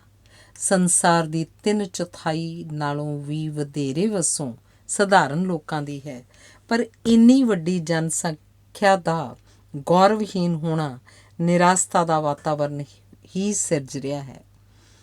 ਜਿਸ ਸਮਾਜ ਦਾ ਸਧਾਰਨ ਵਿਅਕਤੀ ਨਿਰਾਸ਼ ਤੇ ਪਰੇਸ਼ਾਨ ਹੈ, ਉਹ ਸਮਾਜ ਪ੍ਰਸੰਨ ਬਿਰਤੀ ਵਾਲੇ ਵਿਅਕਤੀ ਨਹੀਂ ਸਿਰਜ ਸਕਦਾ। ਸਰਦਾਰ ਨਰਿੰਦਰ ਸਿੰਘ ਕਪੂਰ ਦੀ ਪੁਸਤਕ ਅੰਤਰਝਾਤ ਦਾ ਲੇਖ ਹੈ ਤਿੜਕੀ ਹੋਈ ਕੰਧ ਵਿੱਚ ਉੱਗਿਆ ਬੂਟਾ। ਤਿਆਰੀ ਤੋਂ ਬਿਨਾਂ, ਮਿਹਨਤ ਤੋਂ ਬਿਨਾਂ ਕੇਵਲ ਟੱਕਰਾਂ, ਹਾਦਸੇ ਅਤੇ ਦੁਰਘਟਨਾਵਾਂ ਹੀ ਵਾਪਰਦੀਆਂ ਹਨ। ਹਰ ਦੁਰਘਟਨਾ ਸਾਨੂੰ ਕਿਸੇ ਨਵੇਂ ਅਤੇ ਅਣਪਛਾਤੇ ਯਥਾਰਥ ਸਾਹਮਣੇ ਲਿਆ ਖੜਾ ਕਰਦੀ ਹੈ। ਜਦੋਂ ਯਥਾਰਥ ਦਾ ਸਾਹਮਣਾ ਹੁੰਦਾ ਹੈ ਤਾਂ ਸਭ ਤੋਂ ਪਹਿਲਾਂ ਸਾਡਾ ਭੋਲਾਪਣ ਗੁਆਚਦਾ ਹੈ ਅਤੇ ਇਸ ਉਪਰੰਤ ਬਹੁਤ ਕੁਝ ਗੁਆਚਣ ਦਾ ਇੱਕ ਅਮੁੱਕ ਸਿਲਸਿਲਾ ਚੱਲ ਪੈਂਦਾ ਹੈ। ਜਦੋਂ ਕੋਈ ਟੱਕਰ ਹੁੰਦੀ ਹੈ ਜਾਂ ਦੁਰਘਟਨਾ ਵਾਪਰਦੀ ਹੈ ਤਾਂ ਚਾਲ ਤਾਂ ਸਾਡੀ ਆਪਣੀ ਵਿਗੜੀ ਹੁੰਦੀ ਹੈ, ਪਰ ਅਸੀਂ ਇਹ ਭਰਮ ਉਪਜਾ ਲੈਂਦੇ ਹਾਂ ਕਿ ਵਕਤ ਹੌਲੀ ਹੋ ਗਿਆ ਹੈ, ਜਾਂ ਹੁਣ ਅਸਮਾਨ ਪਹਿਲੇ ਜਿੰਨਾ ਨੀਲਾ ਨਹੀਂ, ਜਾਂ ਫੁੱਲਾਂ ਵਿੱਚ ਪਹਿਲੇ ਵਾਲੀ ਰੌਣਕ ਨਹੀਂ ਰਹੀ। ਜਦੋਂ ਮਨ ਉਦਾਸ ਹੋਵੇ ਉਦੋਂ ਸਭ ਕੁਝ ਉਦਾਸਿਆ ਪ੍ਰਤੀਤ ਹੁੰਦਾ ਹੈ। ਹਰ ਕਿਸੇ ਨਾਲ ਜੀਵਨ ਵਿੱਚ ਅਨੇਕਾਂ ਦੁਰਘਟਨਾਵਾਂ ਵਾਪਰਦੀਆਂ ਹਨ। ਕਹਿੰਦੇ ਹਨ ਵਕਤ ਬੀਤਣ ਨਾਲ ਸਭ ਕੁਝ ਭੁੱਲ ਜਾਂਦਾ ਹੈ, ਪਰ ਸਾਨੂੰ ਸਭ ਕੁਝ ਜੋ ਯਾਦ ਰੱਖਣ ਯੋਗ ਹੁੰਦਾ ਹੈ ਉਹ ਵੀ ਵਕਤ ਤੋਂ ਹੀ ਪ੍ਰਾਪਤ ਹੁੰਦਾ ਹੈ। ਦੁਰਘਟਨਾ ਜਾਂ ਹਾਦਸਾ ਹੋਣ ਦੀ ਸਥਿਤੀ ਵਿੱਚ ਲੋਕ ਤੁਹਾਡੇ ਕੇਵਲ ਬਾਹਰਲੇ ਰੂਪ ਨੂੰ ਵੇਖਦੇ ਹਨ। ਆਪਣੇ ਅੰਦਰਲੇ ਰੂਪ ਨੂੰ ਕੇਵਲ ਤੁਸੀਂ ਵੇਖਦੇ ਹੋ। ਅੰਦਰਲੀ ਟੁੱਟ ਭੱਜ ਦੇ ਕੇਵਲ ਤੁਸੀਂ ਗਵਾਹ ਹੁੰਦੇ ਹੋ। ਹਰ ਹਾਦਸਾ ਸਾਡੇ ਲਈ ਮਰਨ ਦੀ ਇੱਕ ਰਿਹਰਸਲ ਹੋ ਨਿਬੜਦਾ ਹੈ। ਦੁਰਘਟਨਾ ਜਾਂ ਟੱਕਰ ਦੀ ਪੀੜ, ਜੋੜਾਂ ਦਾ ਦਰਦ ਜਾਂ ਸਫਲ ਪਿਆਰ ਦੀ ਚੀਸ ਇਹਨਾਂ ਦੇ ਵਾਪਰਨ ਤੋਂ ਮਗਰੋਂ ਹੀ ਪਤਾ ਲੱਗਦੀ ਹੈ। ਪੀੜ ਤੇ ਦਰਦ ਦਾ ਖੇਤਰ ਵੀ ਬੜਾ ਵਿਸ਼ਾਲ ਹੈ। ਅਸੀਂ ਸਾਰੇ ਆਪਣੇ ਨਾਲ ਵਾਪਰੇ ਹਾਦਸਿਆਂ ਦੇ ਸਬੂਤ ਹਾਂ। ਪਿੱਛੇ ਜਿਹੇ ਜਦੋਂ ਮੇਰਾ ਚੌੜੀ ਸੜਕ ਉੱਤੇ ਇੱਕ ਟਰੱਕ ਨਾਲ ਆਮੋ ਸਾਹਮਣੇ ਹਾਦਸਾ ਹੋ ਗਿਆ ਤਾਂ ਮੌਤ ਨੂੰ ਖੁੱਲ੍ਹੀ ਅੱਖ ਨਾਲ ਵੇਖਣ ਦਾ ਅਵਸਰ ਮਿਲਿਆ। ਇਸ ਟੱਕਰ ਦਾ ਸਦਮਾ ਇੰਨਾ ਗਹਿਰਾ ਸੀ ਕਿ ਕਿੰਨਾ ਹੀ ਅਰਸਾ ਆਪਣੇ ਆਪ ਨੂੰ ਜਿਉਂਦਿਆਂ ਵਿੱਚ ਗਿਣਨ ਦੇ ਪੱਖੋਂ ਬੜੀ ਮੁਸ਼ਕਿਲ ਹੁੰਦੀ ਰਹੀ। ਦੁਰਘਟਨਾਵਾਂ ਤਾਂ ਪਹਿਲਾਂ ਵੀ ਵਾਪਰੀਆਂ ਸਨ, ਸ਼ਾਇਦ ਅੱਗੋਂ ਵੀ ਵਾਪਰਨਗੀਆਂ, ਪਰ ਜਿੰਨੀ ਜ਼ੋਰ ਨਾਲ, ਸ਼ਿੱਦਤ ਨਾਲ ਤੇ ਤੇਜ਼ੀ ਨਾਲ ਹੀ ਵਾਪਰੀ, ਚਾਹਾਂਗਾ ਇਹੋ ਜਿਹੀ ਕਿਸੇ ਨਾਲ ਵੀ ਨਾ ਵਾਪਰੇ। ਮੈਂ ਆਪ ਵੀ ਹੈਰਾਨ ਹਾਂ ਕਿ ਮੈਂ ਬਚ ਕਿਵੇਂ ਗਿਆ ਤੇ ਕਿਉਂ ਬਚ ਗਿਆ। ਲੰਮਾ ਅਰਸਾ ਅਸਮਾਨ ਨੂੰ ਆਪਣੇ ਕਮਰੇ ਦੀ ਬਾਰੀ ਵਿੱਚੋਂ ਦੀ ਦੇਖ ਸਕਦਾ ਸਾਂ। ਕਈ ਹਾਦਸੇ ਪੂਰੀ ਤਰ੍ਹਾਂ ਚੇਤੰਨ ਹੋਣ ਦੇ ਬਾਵਜੂਦ ਵਾਪਰ ਜਾਂਦੇ ਹਨ। ਹਾਦਸਾ ਹੁੰਦਿਆਂ ਹੀ ਸਭ ਤੋਂ ਪਹਿਲਾਂ ਇਹ ਖਿਆਲ ਆਇਆ ਕਿ ਮੇਰੇ ਤਿਲ ਤਾਂ ਮੁੱਕ ਗਏ ਹਨ, ਬੁਲਾਵਾ ਆ ਗਿਆ, ਹੁਣ ਜਾਣਾ ਪਏਗਾ। ਸੰਸਾਰ ਨਾਲੋਂ ਨਾਤਾ ਤੋੜਨ ਦਾ ਵੇਲਾ ਆ ਗਿਆ ਸੀ। ਮਨੁੱਖ ਜੀਵਨ ਭਰ ਘੁੰਮ ਫਿਰ ਕੇ ਮੌਤ ਵੱਲ ਪਰਤ ਆਉਂਦਾ ਹੈ। ਹਰ ਕਿਸੇ ਦਾ ਜੀਵਨ ਕੁਝ ਸਾਲਾਂ ਵਿੱਚ ਫੈਲੀ ਹੋਈ ਘਟਨਾ ਹੁੰਦੀ ਹੈ ਤੇ ਮੌਤ ਇੱਕ ਨੁਕਤੇ ਉੱਤੇ ਸੁੰਗੜਿਆ ਹੋਇਆ ਫੈਲਾਅ ਹੁੰਦੀ ਹੈ। ਸੜਕ 'ਤੇ ਲਹੂ ਲੁਹਾਨ ਹੋਇਆ ਪਿਆ ਸਾਂ। ਆਪਣੇ ਆਪ ਨੂੰ ਮਰਨ ਲਈ ਮਨਾ ਲਿਆ ਸੀ। ਇਹ ਨਿਰਸੰਦੇਹ ਔਖਾ ਹੁੰਦਾ ਹੈ, ਪਰ ਹਾਦਸੇ ਵੇਲੇ ਦੀ ਹਾਲਤ ਇਸ ਕੰਮ ਨੂੰ ਸੌਖਾ ਕਰ ਦਿੰਦੀ ਹੈ। ਆਲੇ ਦੁਆਲੇ ਲੋਕ ਖਲੋਤੇ ਸਨ, ਉਹ ਦਿਸ ਰਹੇ ਸਨ, ਪਰ ਪਰਛਾਵਿਆਂ ਵਰਗੇ ਲੱਗ ਰਹੇ ਸਨ। ਹਾਦਸੇ ਦੀ ਹਾਲਤ ਵਿੱਚ ਜਿਹੜੇ ਲੋਕ ਰੁਕ ਜਾਂਦੇ ਹਨ, ਉਹਨਾਂ ਕੋਲ ਸੂਝ ਅਤੇ ਸਾਧਨ ਨਹੀਂ ਹੁੰਦੇ, ਤੇ ਜਿਨ੍ਹਾਂ ਕੋਲ ਸਾਧਨ ਹੁੰਦੇ ਹਨ ਉਹ ਰੁਕਦੇ ਨਹੀਂ। ਇਹ ਸੰਸਾਰ ਦਾ ਸੁਭਾਅ ਹੈ। ਸੜਕ ਉੱਤੇ ਮਰਨਾ ਕਿਸੇ ਦੀ ਵੀ ਮਰਜ਼ੀ ਨਹੀਂ ਹੁੰਦੀ। ਆਪਣੀ ਮਰਜ਼ੀ ਨਾਲ ਕੋਈ ਵੀ ਨਹੀਂ ਮਰਦਾ। ਸੜਕ ਉੱਤੇ ਖਲੋਤੇ ਲੋਕਾਂ ਦੀ ਪਿੱਛੇ ਲੱਗਣ ਦੀ ਲਗਨ ਤਾਂ ਹੁੰਦੀ ਹੈ, ਪਰ ਪਹਿਲ ਕਰਨ ਦੀ ਹਿੰਮਤ ਨਹੀਂ ਹੁੰਦੀ। ਫੱਟੜ ਵਿਅਕਤੀ ਦੀ ਸਰੀਰਕ ਪੀੜ ਉਸ ਦੀ ਬੋਲਣ ਦੀ ਸ਼ਕਤੀ ਉਸ ਤੋਂ ਖੋਹ ਲੈਂਦੀ ਹੈ। ਬੇਹੋਸ਼ੀ ਅਤੇ ਦਰਦ ਕੁਦਰਤ ਵੱਲੋਂ ਸਰੀਰ ਨੂੰ ਹਿਲਾਉਣ ਤੋਂ ਰੋਕਣ ਦੇ ਸਾਧਨ ਹਨ। ਮੈਨੂੰ ਆਲੇ ਦੁਆਲੇ ਲੋਕ ਵਿਖਾਈ ਤਾਂ ਦੇ ਰਹੇ ਸਨ, ਉਹਨਾਂ ਦੀਆਂ ਆਵਾਜ਼ਾਂ ਵੀ ਸੁਣਾਈ ਦੇ ਰਹੀਆਂ ਸਨ। ਸ਼ਾਇਦ ਕੋਈ ਭੈ ਸੀ ਜਿਹੜਾ ਉਹਨਾਂ ਨੂੰ ਮੇਰੇ ਨੇੜੇ ਆਉਣ ਤੋਂ ਰੋਕ ਰਿਹਾ ਸੀ। ਜਦੋਂ ਸਰੀਰ ਵਿੱਚੋਂ ਲਹੂ ਵਗਣ ਲੱਗ ਪਵੇ ਤਾਂ ਸਰੀਰ ਆਪਣੀ ਗਰਮੀ ਗੁਆਉਣ ਕਾਰਨ ਪਹਿਲਾਂ ਕੰਬਣ, ਤੜਪਣ ਤੇ ਮਗਰੋਂ ਸੁੰਨ ਹੋਣ ਲੱਗ ਪੈਂਦਾ ਹੈ। ਜੇ ਕੜਾਕੇ ਦੀ ਠੰਡ ਹੋਵੇ ਤਾਂ ਇਹ ਕਿਰਿਆ ਬੜੀ ਤੇਜ਼ੀ ਨਾਲ ਵਾਪਰਦੀ ਹੈ। ਜਦੋਂ ਇਹ ਕੁਝ ਮੇਰੇ ਨਾਲ ਵਾਪਰ ਰਿਹਾ ਸੀ ਤਾਂ ਮੈਂ ਇਸ ਨੂੰ ਆਪਣੀ ਹੋਣੀ ਮੰਨ ਕੇ ਮਰਨਾ ਸਵੀਕਾਰ ਕਰ ਲਿਆ ਸੀ। ਉਦੋਂ ਮੈਨੂੰ ਖਿਆਲ ਆਇਆ ਕਿ ਮੇਰੇ ਘਰ ਪਤਾ ਲੱਗੇਗਾ ਤਾਂ ਉਹ ਪਰੇਸ਼ਾਨ ਹੋਣਗੇ, ਪਰ ਨਾਲ ਹੀ ਖਿਆਲ ਆਇਆ ਕਿ ਮੈਂ ਮਜਬੂਰ ਹਾਂ, ਮੈਂ ਕਰ ਵੀ ਕੀ ਸਕਦਾ। ਜ਼ਿੰਦਗੀ ਨੂੰ ਮੱਥਾ ਟੇਕ ਕੇ ਜਦੋਂ ਮੈਂ ਆਪਣਾ ਸਿਰ ਸੜਕ ਉੱਤੇ ਟਿਕਾ ਦਿੱਤਾ ਤਾਂ ਜਿਵੇਂ ਆਖਰੀ ਵਾਰ ਸੰਸਾਰ ਨੂੰ ਵਿਦਾ ਹੋਣ ਵਾਲੀ ਧੁੰਦਲੀ ਨਜ਼ਰ ਨਾਲ ਵੇਖਿਆ ਤੇ ਮੌਤ ਦੇ ਬੂਹੇ 'ਤੇ ਆਪਣੀ ਵਾਰੀ ਮੱਲ ਕੇ ਖਲੋ ਗਿਆ। ਉਹ ਅਨੁਭਵ ਅਜਿਹਾ ਹੈ ਜਿਹੜਾ ਸ਼ਬਦਾਂ 'ਚ ਨਹੀਂ ਪ੍ਰਗਟਾਇਆ ਜਾ ਸਕਦਾ। ਮੌਤ ਨੂੰ ਇੰਨੀ ਨੇੜਿਓਂ ਵੇਖਣ ਤੋਂ ਬਾਅਦ ਉਸ ਤੋਂ ਅਣਜਾਣ ਹੋਣਾ ਬੜਾ ਮੁਸ਼ਕਿਲ ਲੱਗ ਰਿਹਾ ਹੈ। ਹਰ ਕਿਸੇ ਦੇ ਜੀਵਨ ਵਿੱਚ ਕੁਝ ਚਮਤਕਾਰ ਵਾਪਰਦੇ ਹਨ। ਪਤਾ ਨਹੀਂ ਕਿੱਥੋਂ, ਪਤਾ ਨਹੀਂ ਕਿਸ ਨੇ, ਪਤਾ ਨਹੀਂ ਕਿਵੇਂ ਮੈਨੂੰ ਮੇਰਾ ਨਾਂ ਲੈ ਕੇ ਬੁਲਾਇਆ। ਜਿਵੇਂ ਬੁਝਿਆ ਹੋਇਆ ਦੀਵਾ ਜਗ ਪੈਂਦਾ ਹੈ, ਰੁਕੀ ਹੋਈ ਹਵਾ ਚੱਲ ਪੈਂਦੀ ਹੈ, ਮੇਰਾ ਰੁਕਿਆ ਹੋਇਆ ਸਾਹ ਚੱਲ ਪਿਆ। ਜਿਵੇਂ ਸਿੱਪੀ ਵਿੱਚੋਂ ਮੋਤੀ ਨਿਕਲ ਆਉਂਦਾ ਹੈ, ਜਿਵੇਂ ਅਚਾਨਕ ਬਿਜਲੀ ਚਮਕ ਪੈਂਦੀ ਹੈ, ਉਵੇਂ ਮੇਰੀ ਕਿਸਮਤ ਜਾਗ ਪਈ। ਜਿਸ ਨੇ ਮੈਨੂੰ ਹੱਥ ਪਾਇਆ ਉਹਦੇ ਹੱਥਾਂ ਵਿੱਚ ਮੇਰੀ ਕਿਸਮਤ ਦੀਆਂ ਲਕੀਰਾਂ ਸਨ। ਅਲਵਿਦਾ ਕਰਦਿਆਂ ਕਰਦਿਆਂ ਜ਼ਿੰਦਗੀ ਨੇ ਮੈਨੂੰ ਆਪਣੇ ਕੋਲ ਬੁਲਾ ਲਿਆ ਸੀ। ਜਿਸ ਨੇ ਮੈਨੂੰ ਬਚਾਇਆ ਉਹ ਰੱਬ ਵਰਗਾ ਨਹੀਂ ਸੀ, ਰੱਬ ਉਸ ਵਰਗਾ ਹੋਏਗਾ। ਜ਼ਿੰਦਗੀ ਤੇ ਮੌਤ ਵਿੱਚ ਕਿੰਨਾ ਥੋੜ੍ਹਾ ਫਾਸਲਾ ਹੈ ਇਹ ਮੈਂ ਜਾਣ ਗਿਆ ਸਾਂ। ਇਹ ਅਨੁਭਵ ਜਿਸ ਕਿਸੇ ਨਾਲ ਵੀ ਗੰਭੀਰ ਹਾਦਸਾ ਵਾਪਰਿਆ ਹੋਏਗਾ ਉਸ ਨੂੰ ਭੁੱਲਣ ਵਾਲਾ ਨਹੀਂ। ਜਿਸ ਨੇ ਮੈਨੂੰ ਬਚਾਇਆ ਉਹਦੇ ਹੱਥਾਂ ਪਿੱਛੇ ਜ਼ਿੰਦਗੀ ਦੇ ਪੂਰੇ ਸਾਗਰ ਦਾ ਸਮਰਥਨ ਸੀ। ਜਿਵੇਂ ਟੋਏ ਨੂੰ ਭਰਨ ਲਈ ਮੀਂਹ ਦਾ ਪਾਣੀ ਚਾਰੇ ਪਾਸਿਓਂ ਉਸ ਵੱਲ ਦੌੜ ਪੈਂਦਾ ਹੈ, ਇਵੇਂ ਹੀ ਜਿੱਥੇ ਕਿਧਰੇ ਵੀ ਜ਼ਿੰਦਗੀ ਦੀ ਸੰਭਾਵਨਾ ਹੁੰਦੀ ਹੈ, ਕੁਦਰਤ ਦੀਆਂ ਸ਼ਕਤੀਆਂ ਉਸ ਪਾਸੇ ਵੱਲ ਉੱਲਰ ਪੈਂਦੀਆਂ ਹਨ। ਮੌਤ ਦੇ ਚੁਰਾਹੇ ਵਿੱਚ ਖਲੋਤੀ ਮੇਰੀ ਕਿਸਮਤ ਨੇ ਇੱਕ ਮੋੜ ਕੱਟਿਆ। ਦੂਜਿਆਂ ਦੀ ਮੌਤ ਜਾਂ ਦੁਰਘਟਨਾ ਨੂੰ ਵੇਖ ਕੇ ਅਸੀਂ ਆਪਣੇ ਆਪ ਨਾਲ ਹੋਣ ਵਾਲੀ ਦੁਰਘਟਨਾ ਤੇ ਵਾਪਰਨ ਵਾਲੀ ਮੌਤ ਨੂੰ ਯਾਦ ਕਰਦੇ ਹਾਂ, ਉਸ ਦਾ ਅਭਿਆਸ ਕਰਦੇ ਹਾਂ। ਹਨੇਰਾ ਮਨੁੱਖ ਦਾ ਸੁਭਾਅ ਨਹੀਂ ਹੈ, ਮਨੁੱਖ ਦਾ ਸੁਭਾਅ ਚਾਨਣਾ ਹੈ। ਇਸ ਕਰਕੇ ਉਹ ਵਿਰੋਧੀ ਹਾਲਤਾਂ ਦੇ ਬਾਵਜੂਦ ਜਿਉਣਾ ਚਾਹੁੰਦਾ ਹੈ। ਜਿਉਣ ਦੀ ਤਾਂਘ ਸਾਰੀਆਂ ਤਾਂਘਾਂ ਨਾਲੋਂ ਵਧੇਰੇ ਸ਼ਕਤੀਸ਼ਾਲੀ ਹੁੰਦੀ ਹੈ। ਇਹ ਸਾਡਾ ਭੁਲੇਖ ਹੈ ਕਿ ਅਸੀਂ ਜਿਉਂਦੇ ਹਾਂ। ਸੱਚ ਤਾਂ ਇਹ ਹੈ ਕਿ ਜ਼ਿੰਦਗੀ ਸਾਡੇ ਰਾਹੀਂ ਧੜਕਦੀ ਹੈ। ਬੱਚੇ ਨੂੰ ਜਨਮ ਕੁਦਰਤ ਦਿੰਦੀ ਹੈ, ਪਰ ਦਿੰਦੀ ਮਾਂ ਰਾਹੀਂ ਹੈ। ਬੱਚੇ ਨੂੰ ਪਾਲਦੀ ਵੀ ਕੁਦਰਤ ਹੈ, ਪਰ ਪਾਲਦੀ ਮਾਪਿਆਂ ਰਾਹੀਂ ਹੈ। ਇਵੇਂ ਅਸੀਂ ਸਾਰੇ ਕੁਦਰਤ ਦੀ ਆਗਿਆ ਦਾ ਪਾਲਣ ਕਰ ਰਹੇ ਹੁੰਦੇ ਹਾਂ। ਆਗਿਆ ਦੇ ਇਸ ਪਾਲਣ ਨੂੰ ਹੀ ਜੀਵਨ ਕਹਿੰਦੇ ਹਨ। ਮੈਨੂੰ ਬਚਾਉਣ ਵਾਲੇ ਨੇ ਜਦੋਂ ਮੈਨੂੰ ਸਹਾਰਾ ਦਿੱਤਾ ਤਾਂ ਮੈਨੂੰ ਲੱਗਿਆ ਜਿਵੇਂ ਮੈਂ ਆਪਣੀਆਂ ਲੱਤਾਂ 'ਤੇ ਹੀ ਖਲੋਤਾ ਸਾਂ। ਜ਼ੋਰ ਲਾ ਕੇ ਜਦੋਂ ਮੈਂ ਅੱਖਾਂ ਖੋਲ੍ਹੀਆਂ ਤਾਂ ਆਲਾ ਦੁਆਲਾ ਮੈਨੂੰ ਦਿਸਣ ਲੱਗ ਪਿਆ। ਮੈਨੂੰ ਖਿਆਲ ਆਇਆ ਕਿ ਮੈਂ ਖਲੋਤਾ ਹੋਇਆ। ਆਪਣੀਆਂ ਲੱਤਾਂ ਨੂੰ ਪਰਖਣ ਲਈ ਮੈਂ 2-3 ਕਦਮ ਇੱਧਰ ਉੱਧਰ ਟੁਰ ਕੇ ਵੇਖਿਆ। ਮੈਨੂੰ ਉਹ ਠੀਕ ਲੱਗੀਆਂ। ਸੱਜਾ ਹੱਥ ਕੁਚਲਿਆ ਗਿਆ ਸੀ, ਪਰ ਮੈਂ ਅੰਗੂਠੇ ਨਾਲ ਦੂਜੇ ਗੁੱਟ 'ਤੇ ਬੰਨੀ ਘੜੀ ਦੇ ਸ਼ੀਸ਼ੇ 'ਤੇ ਹੱਥ ਫੇਰ ਕੇ ਵੇਖਿਆ ਅਤੇ ਮੈਨੂੰ ਅੰਦਾਜ਼ਾ ਹੋ ਗਿਆ ਜੇ ਘੜੀ ਦਾ ਸ਼ੀਸ਼ਾ ਠੀਕ ਹੈ ਤਾਂ ਮੇਰੀ ਬਾਂਹ ਵੀ ਸ਼ਾਇਦ ਠੀਕ ਹੋਵੇ। ਹੌਲੀ ਹੌਲੀ ਮੈਨੂੰ ਵਿਸ਼ਵਾਸ ਹੋ ਗਿਆ ਕਿ ਗੰਭੀਰ ਸੱਟਾਂ ਤਾਂ ਲੱਗੀਆਂ ਹਨ, ਪਰ ਮਰਨ ਤੋਂ ਬਚਿਆ ਜਾ ਸਕਦਾ ਹੈ। ਖਲੋਤੇ ਰਹਿਣਾ ਔਖਾ ਸੀ, ਅੰਤਾਂ ਦੀ ਦਰਦ ਸੀ ਅਤੇ ਇਵੇਂ ਲੱਗ ਰਿਹਾ ਸੀ ਜਿਵੇਂ ਆਲੇ ਦੁਆਲੇ ਕੋਈ ਠੰਡੀ ਹਨੇਰੀ ਚੱਲ ਰਹੀ ਸੀ। ਸਰੀਰ 'ਚ ਕੰਬਣੀ ਸ਼ੁਰੂ ਹੋ ਗਈ ਸੀ। ਅਜਿਹੀ ਹਾਲਤ ਨਾਲ ਨਜਿੱਠਣ ਲਈ ਕੋਈ ਸੋਝੀ ਜਾਂ ਸੂਝ ਨਾ ਹੋਣ ਕਾਰਨ ਮੁਸੀਬਤ ਬੜੀ ਵੱਡੀ ਅਤੇ ਆਪਣੀ ਸਮਰੱਥਾ ਬੜੀ ਛੋਟੀ ਪ੍ਰਤੀਤ ਹੋ ਰਹੀ ਸੀ। ਮੈਨੂੰ ਬਚਾਉਣ ਵਾਲਾ ਹਰ ਸੰਭਵ ਯਤਨ ਕਰ ਰਿਹਾ ਸੀ, ਪਰ ਜ਼ਿੰਦਗੀ ਦੇ ਵਿਹੜੇ ਵਿੱਚ ਮੈਂ ਨਿਰੰਤਰ ਤਿਲਕ ਰਿਹਾ ਸਾਂ। ਸਾਂਭਣ ਦੇ ਯਤਨ ਵਿੱਚ ਸਭ ਕੁਝ ਗੁਆਚਦਾ ਜਾ ਰਿਹਾ ਸੀ। ਜ਼ਿੰਦਗੀ ਮੌਤ ਨੂੰ ਤੋਲ ਰਹੀ ਸੀ ਅਤੇ ਮੌਤ ਜ਼ਿੰਦਗੀ ਨੂੰ ਮਾਪ ਰਹੀ ਸੀ। ਸਮਝ ਨਹੀਂ ਸੀ ਆ ਰਹੀ ਕਿ ਕਿਸ ਦਾ ਬਰ ਵੱਡਾ ਹੈ। ਜਿਸ ਨੇ ਅਸਮਾਨ ਨਾ ਵੇਖਿਆ ਹੋਵੇ, ਕੇਵਲ ਆਪਣਾ ਵਿਹੜਾ ਹੀ ਵੇਖਿਆ ਹੋਵੇ, ਉਸ ਨੂੰ ਆਪਣਾ ਵਿਹੜਾ ਵੱਡਾ ਲੱਗਦਾ ਹੈ। ਮੈਂ ਅਸਮਾਨ ਵੇਖਿਆ ਤਾਂ ਕਈ ਵਾਰੀ ਸੀ ਅਤੇ ਮੈਨੂੰ ਪਤਾ ਸੀ ਕਿ ਅਸਮਾਨ ਦੇ ਮੁਕਾਬਲੇ ਵਿਹੜਾ ਬਹੁਤ ਛੋਟਾ ਹੁੰਦਾ ਹੈ, ਪਰ ਉਸ ਵੇਲੇ ਹੋਣ ਵਾਲੀ ਦਰਦ ਮੈਨੂੰ ਜ਼ਿੰਦਗੀ ਦੇ ਬਨੇਰੇ ਨੂੰ ਹੱਥ ਪਾਉਣ ਲਈ ਹਿੰਮਤ ਦੇਣ ਦੀ ਥਾਂ ਮੈਨੂੰ ਮੌਤ ਨੂੰ ਸਵੀਕਾਰ ਕਰਨ ਲਈ ਪ੍ਰੇਰ ਰਹੀ ਸੀ। ਇਹ ਇੱਕ ਅਜਿਹੀ ਹਾਲਤ ਸੀ ਕਿ ਜਦੋਂ ਮੈਂ ਮੌਤ ਬਾਰੇ ਸੋਚਦਾ ਸਾਂ ਤਾਂ ਮੇਰੀ ਦਰਦ ਲੋਪ ਹੋ ਜਾਂਦੀ ਸੀ ਅਤੇ ਅਜੀਬ ਕਿਸਮ ਦੀ ਸ਼ਾਂਤੀ ਪਸਰ ਜਾਂਦੀ ਸੀ, ਅਤੇ ਜਦੋਂ ਮੈਂ ਜਿਉਣ ਬਾਰੇ ਸੋਚਦਾ ਸਾਂ ਤਾਂ ਚੀਸਾਂ ਉੱਭਰ ਪੈਂਦੀਆਂ ਸਨ।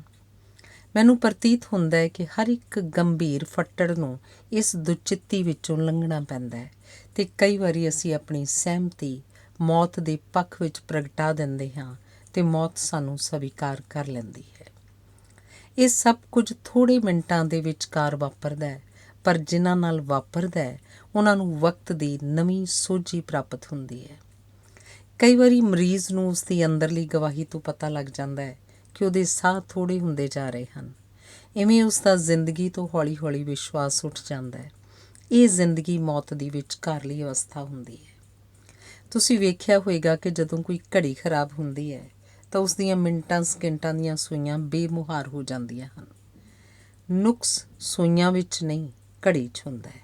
ਇਵੇਂ ਦੁਰਘਟਨਾ ਵੇਲੇ ਬਾਹਰਲੀਆਂ ਸੱਟਾਂ ਅੰਦਰਲੀ ਟੁੱਟ ਭੱਜ ਦੇ ਬਾਹਰਲੇ ਪ੍ਰਮਾਣ ਹੁੰਦੀਆਂ ਹਨ। ਸਭ ਕੁਝ ਬੜਾ ਬੋਝਲ, ਔਖਾ ਅਤੇ ਭਾਰਾ ਪ੍ਰਤੀਤ ਹੋ ਰਿਹਾ ਸੀ। ਜਦੋਂ ਸਾਡੇ ਆਲੇ ਦੁਆਲੇ ਸ਼ੁਭ ਚਿੰਤਕ ਆ ਜੁੜਦੇ ਹਨ ਤਾਂ ਮਰਨਾ ਅਤੇ ਜਿਉਣਾ ਦੋਵੇਂ ਸੌਖੇ ਹੋ ਜਾਂਦੇ ਹਨ। ਉਹ ਤੁਹਾਨੂੰ ਦੋਵੇਂ ਫੈਸਲੇ ਕਰਨ 'ਚ ਮਦਦ ਦਿੰਦੇ ਹਨ। ਮੈਨੂੰ ਇੰਝ ਲੱਗਿਆ ਜਿਵੇਂ ਕਿਸੇ ਨੇ ਜ਼ਿੰਦਗੀ ਦੀ ਭਰੀ ਬੱਸ ਵਿੱਚ ਮੈਨੂੰ ਪਛਾਣ ਲਿਆ ਸੀ ਅਤੇ ਆਪ ਸੁੰਗੜ ਕੇ ਮੈਨੂੰ ਆਪਣੇ ਕੋਲ ਬਿਠਾ ਲਿਆ ਸੀ। ਉਹਨਾਂ ਦੀਆਂ ਗੱਲਾਂ ਤੋਂ ਮੈਨੂੰ ਲੱਗ ਰਿਹਾ ਸੀ ਕਿ ਕੋਸ਼ਿਸ਼ ਕੀਤੀ ਜਾਵੇ ਤਾਂ ਮੌਤ ਨੂੰ ਟਾਲਿਆ ਜਾ ਸਕਦਾ ਸੀ। ਮੈਨੂੰ ਡਾਕਟਰੀ ਮਦਦ ਮਿਲ ਰਹੀ ਸੀ। ਡਾਕਟਰ ਸਾਡਾ ਇਲਾਜ ਨਹੀਂ ਕਰਦੇ, ਉਹ ਸਾਨੂੰ ਠੀਕ ਹੋਣ ਲਈ ਰਾਜ਼ੀ ਕਰਦੇ ਹਨ। ਅਸੀਂ ਉਹਨਾਂ ਦੀਆਂ ਦਵਾਈਆਂ ਨਾਲ ਠੀਕ ਨਹੀਂ ਹੁੰਦੇ, ਦਵਾਈਆਂ ਸਾਨੂੰ ਠੀਕ ਹੋਣ ਦਾ ਸਾਹਸ ਦਿੰਦੀਆਂ ਹਨ। ਜਦੋਂ ਮਰੀਜ਼ ਡਾਕਟਰ ਨੂੰ ਆਪਣੇ ਵੱਲੋਂ ਇਲਾਜ ਨੂੰ ਸਵੀਕਾਰ ਕਰਨ ਦੀ ਸਹਿਮਤੀ ਦੇ ਦੇਵੇ ਤਾਂ ਗੁਆਚੇ ਹੋਏ ਰਾਹ ਮੁੜ ਦਿਸਣ ਲੱਗ ਪੈਂਦੇ ਹਨ।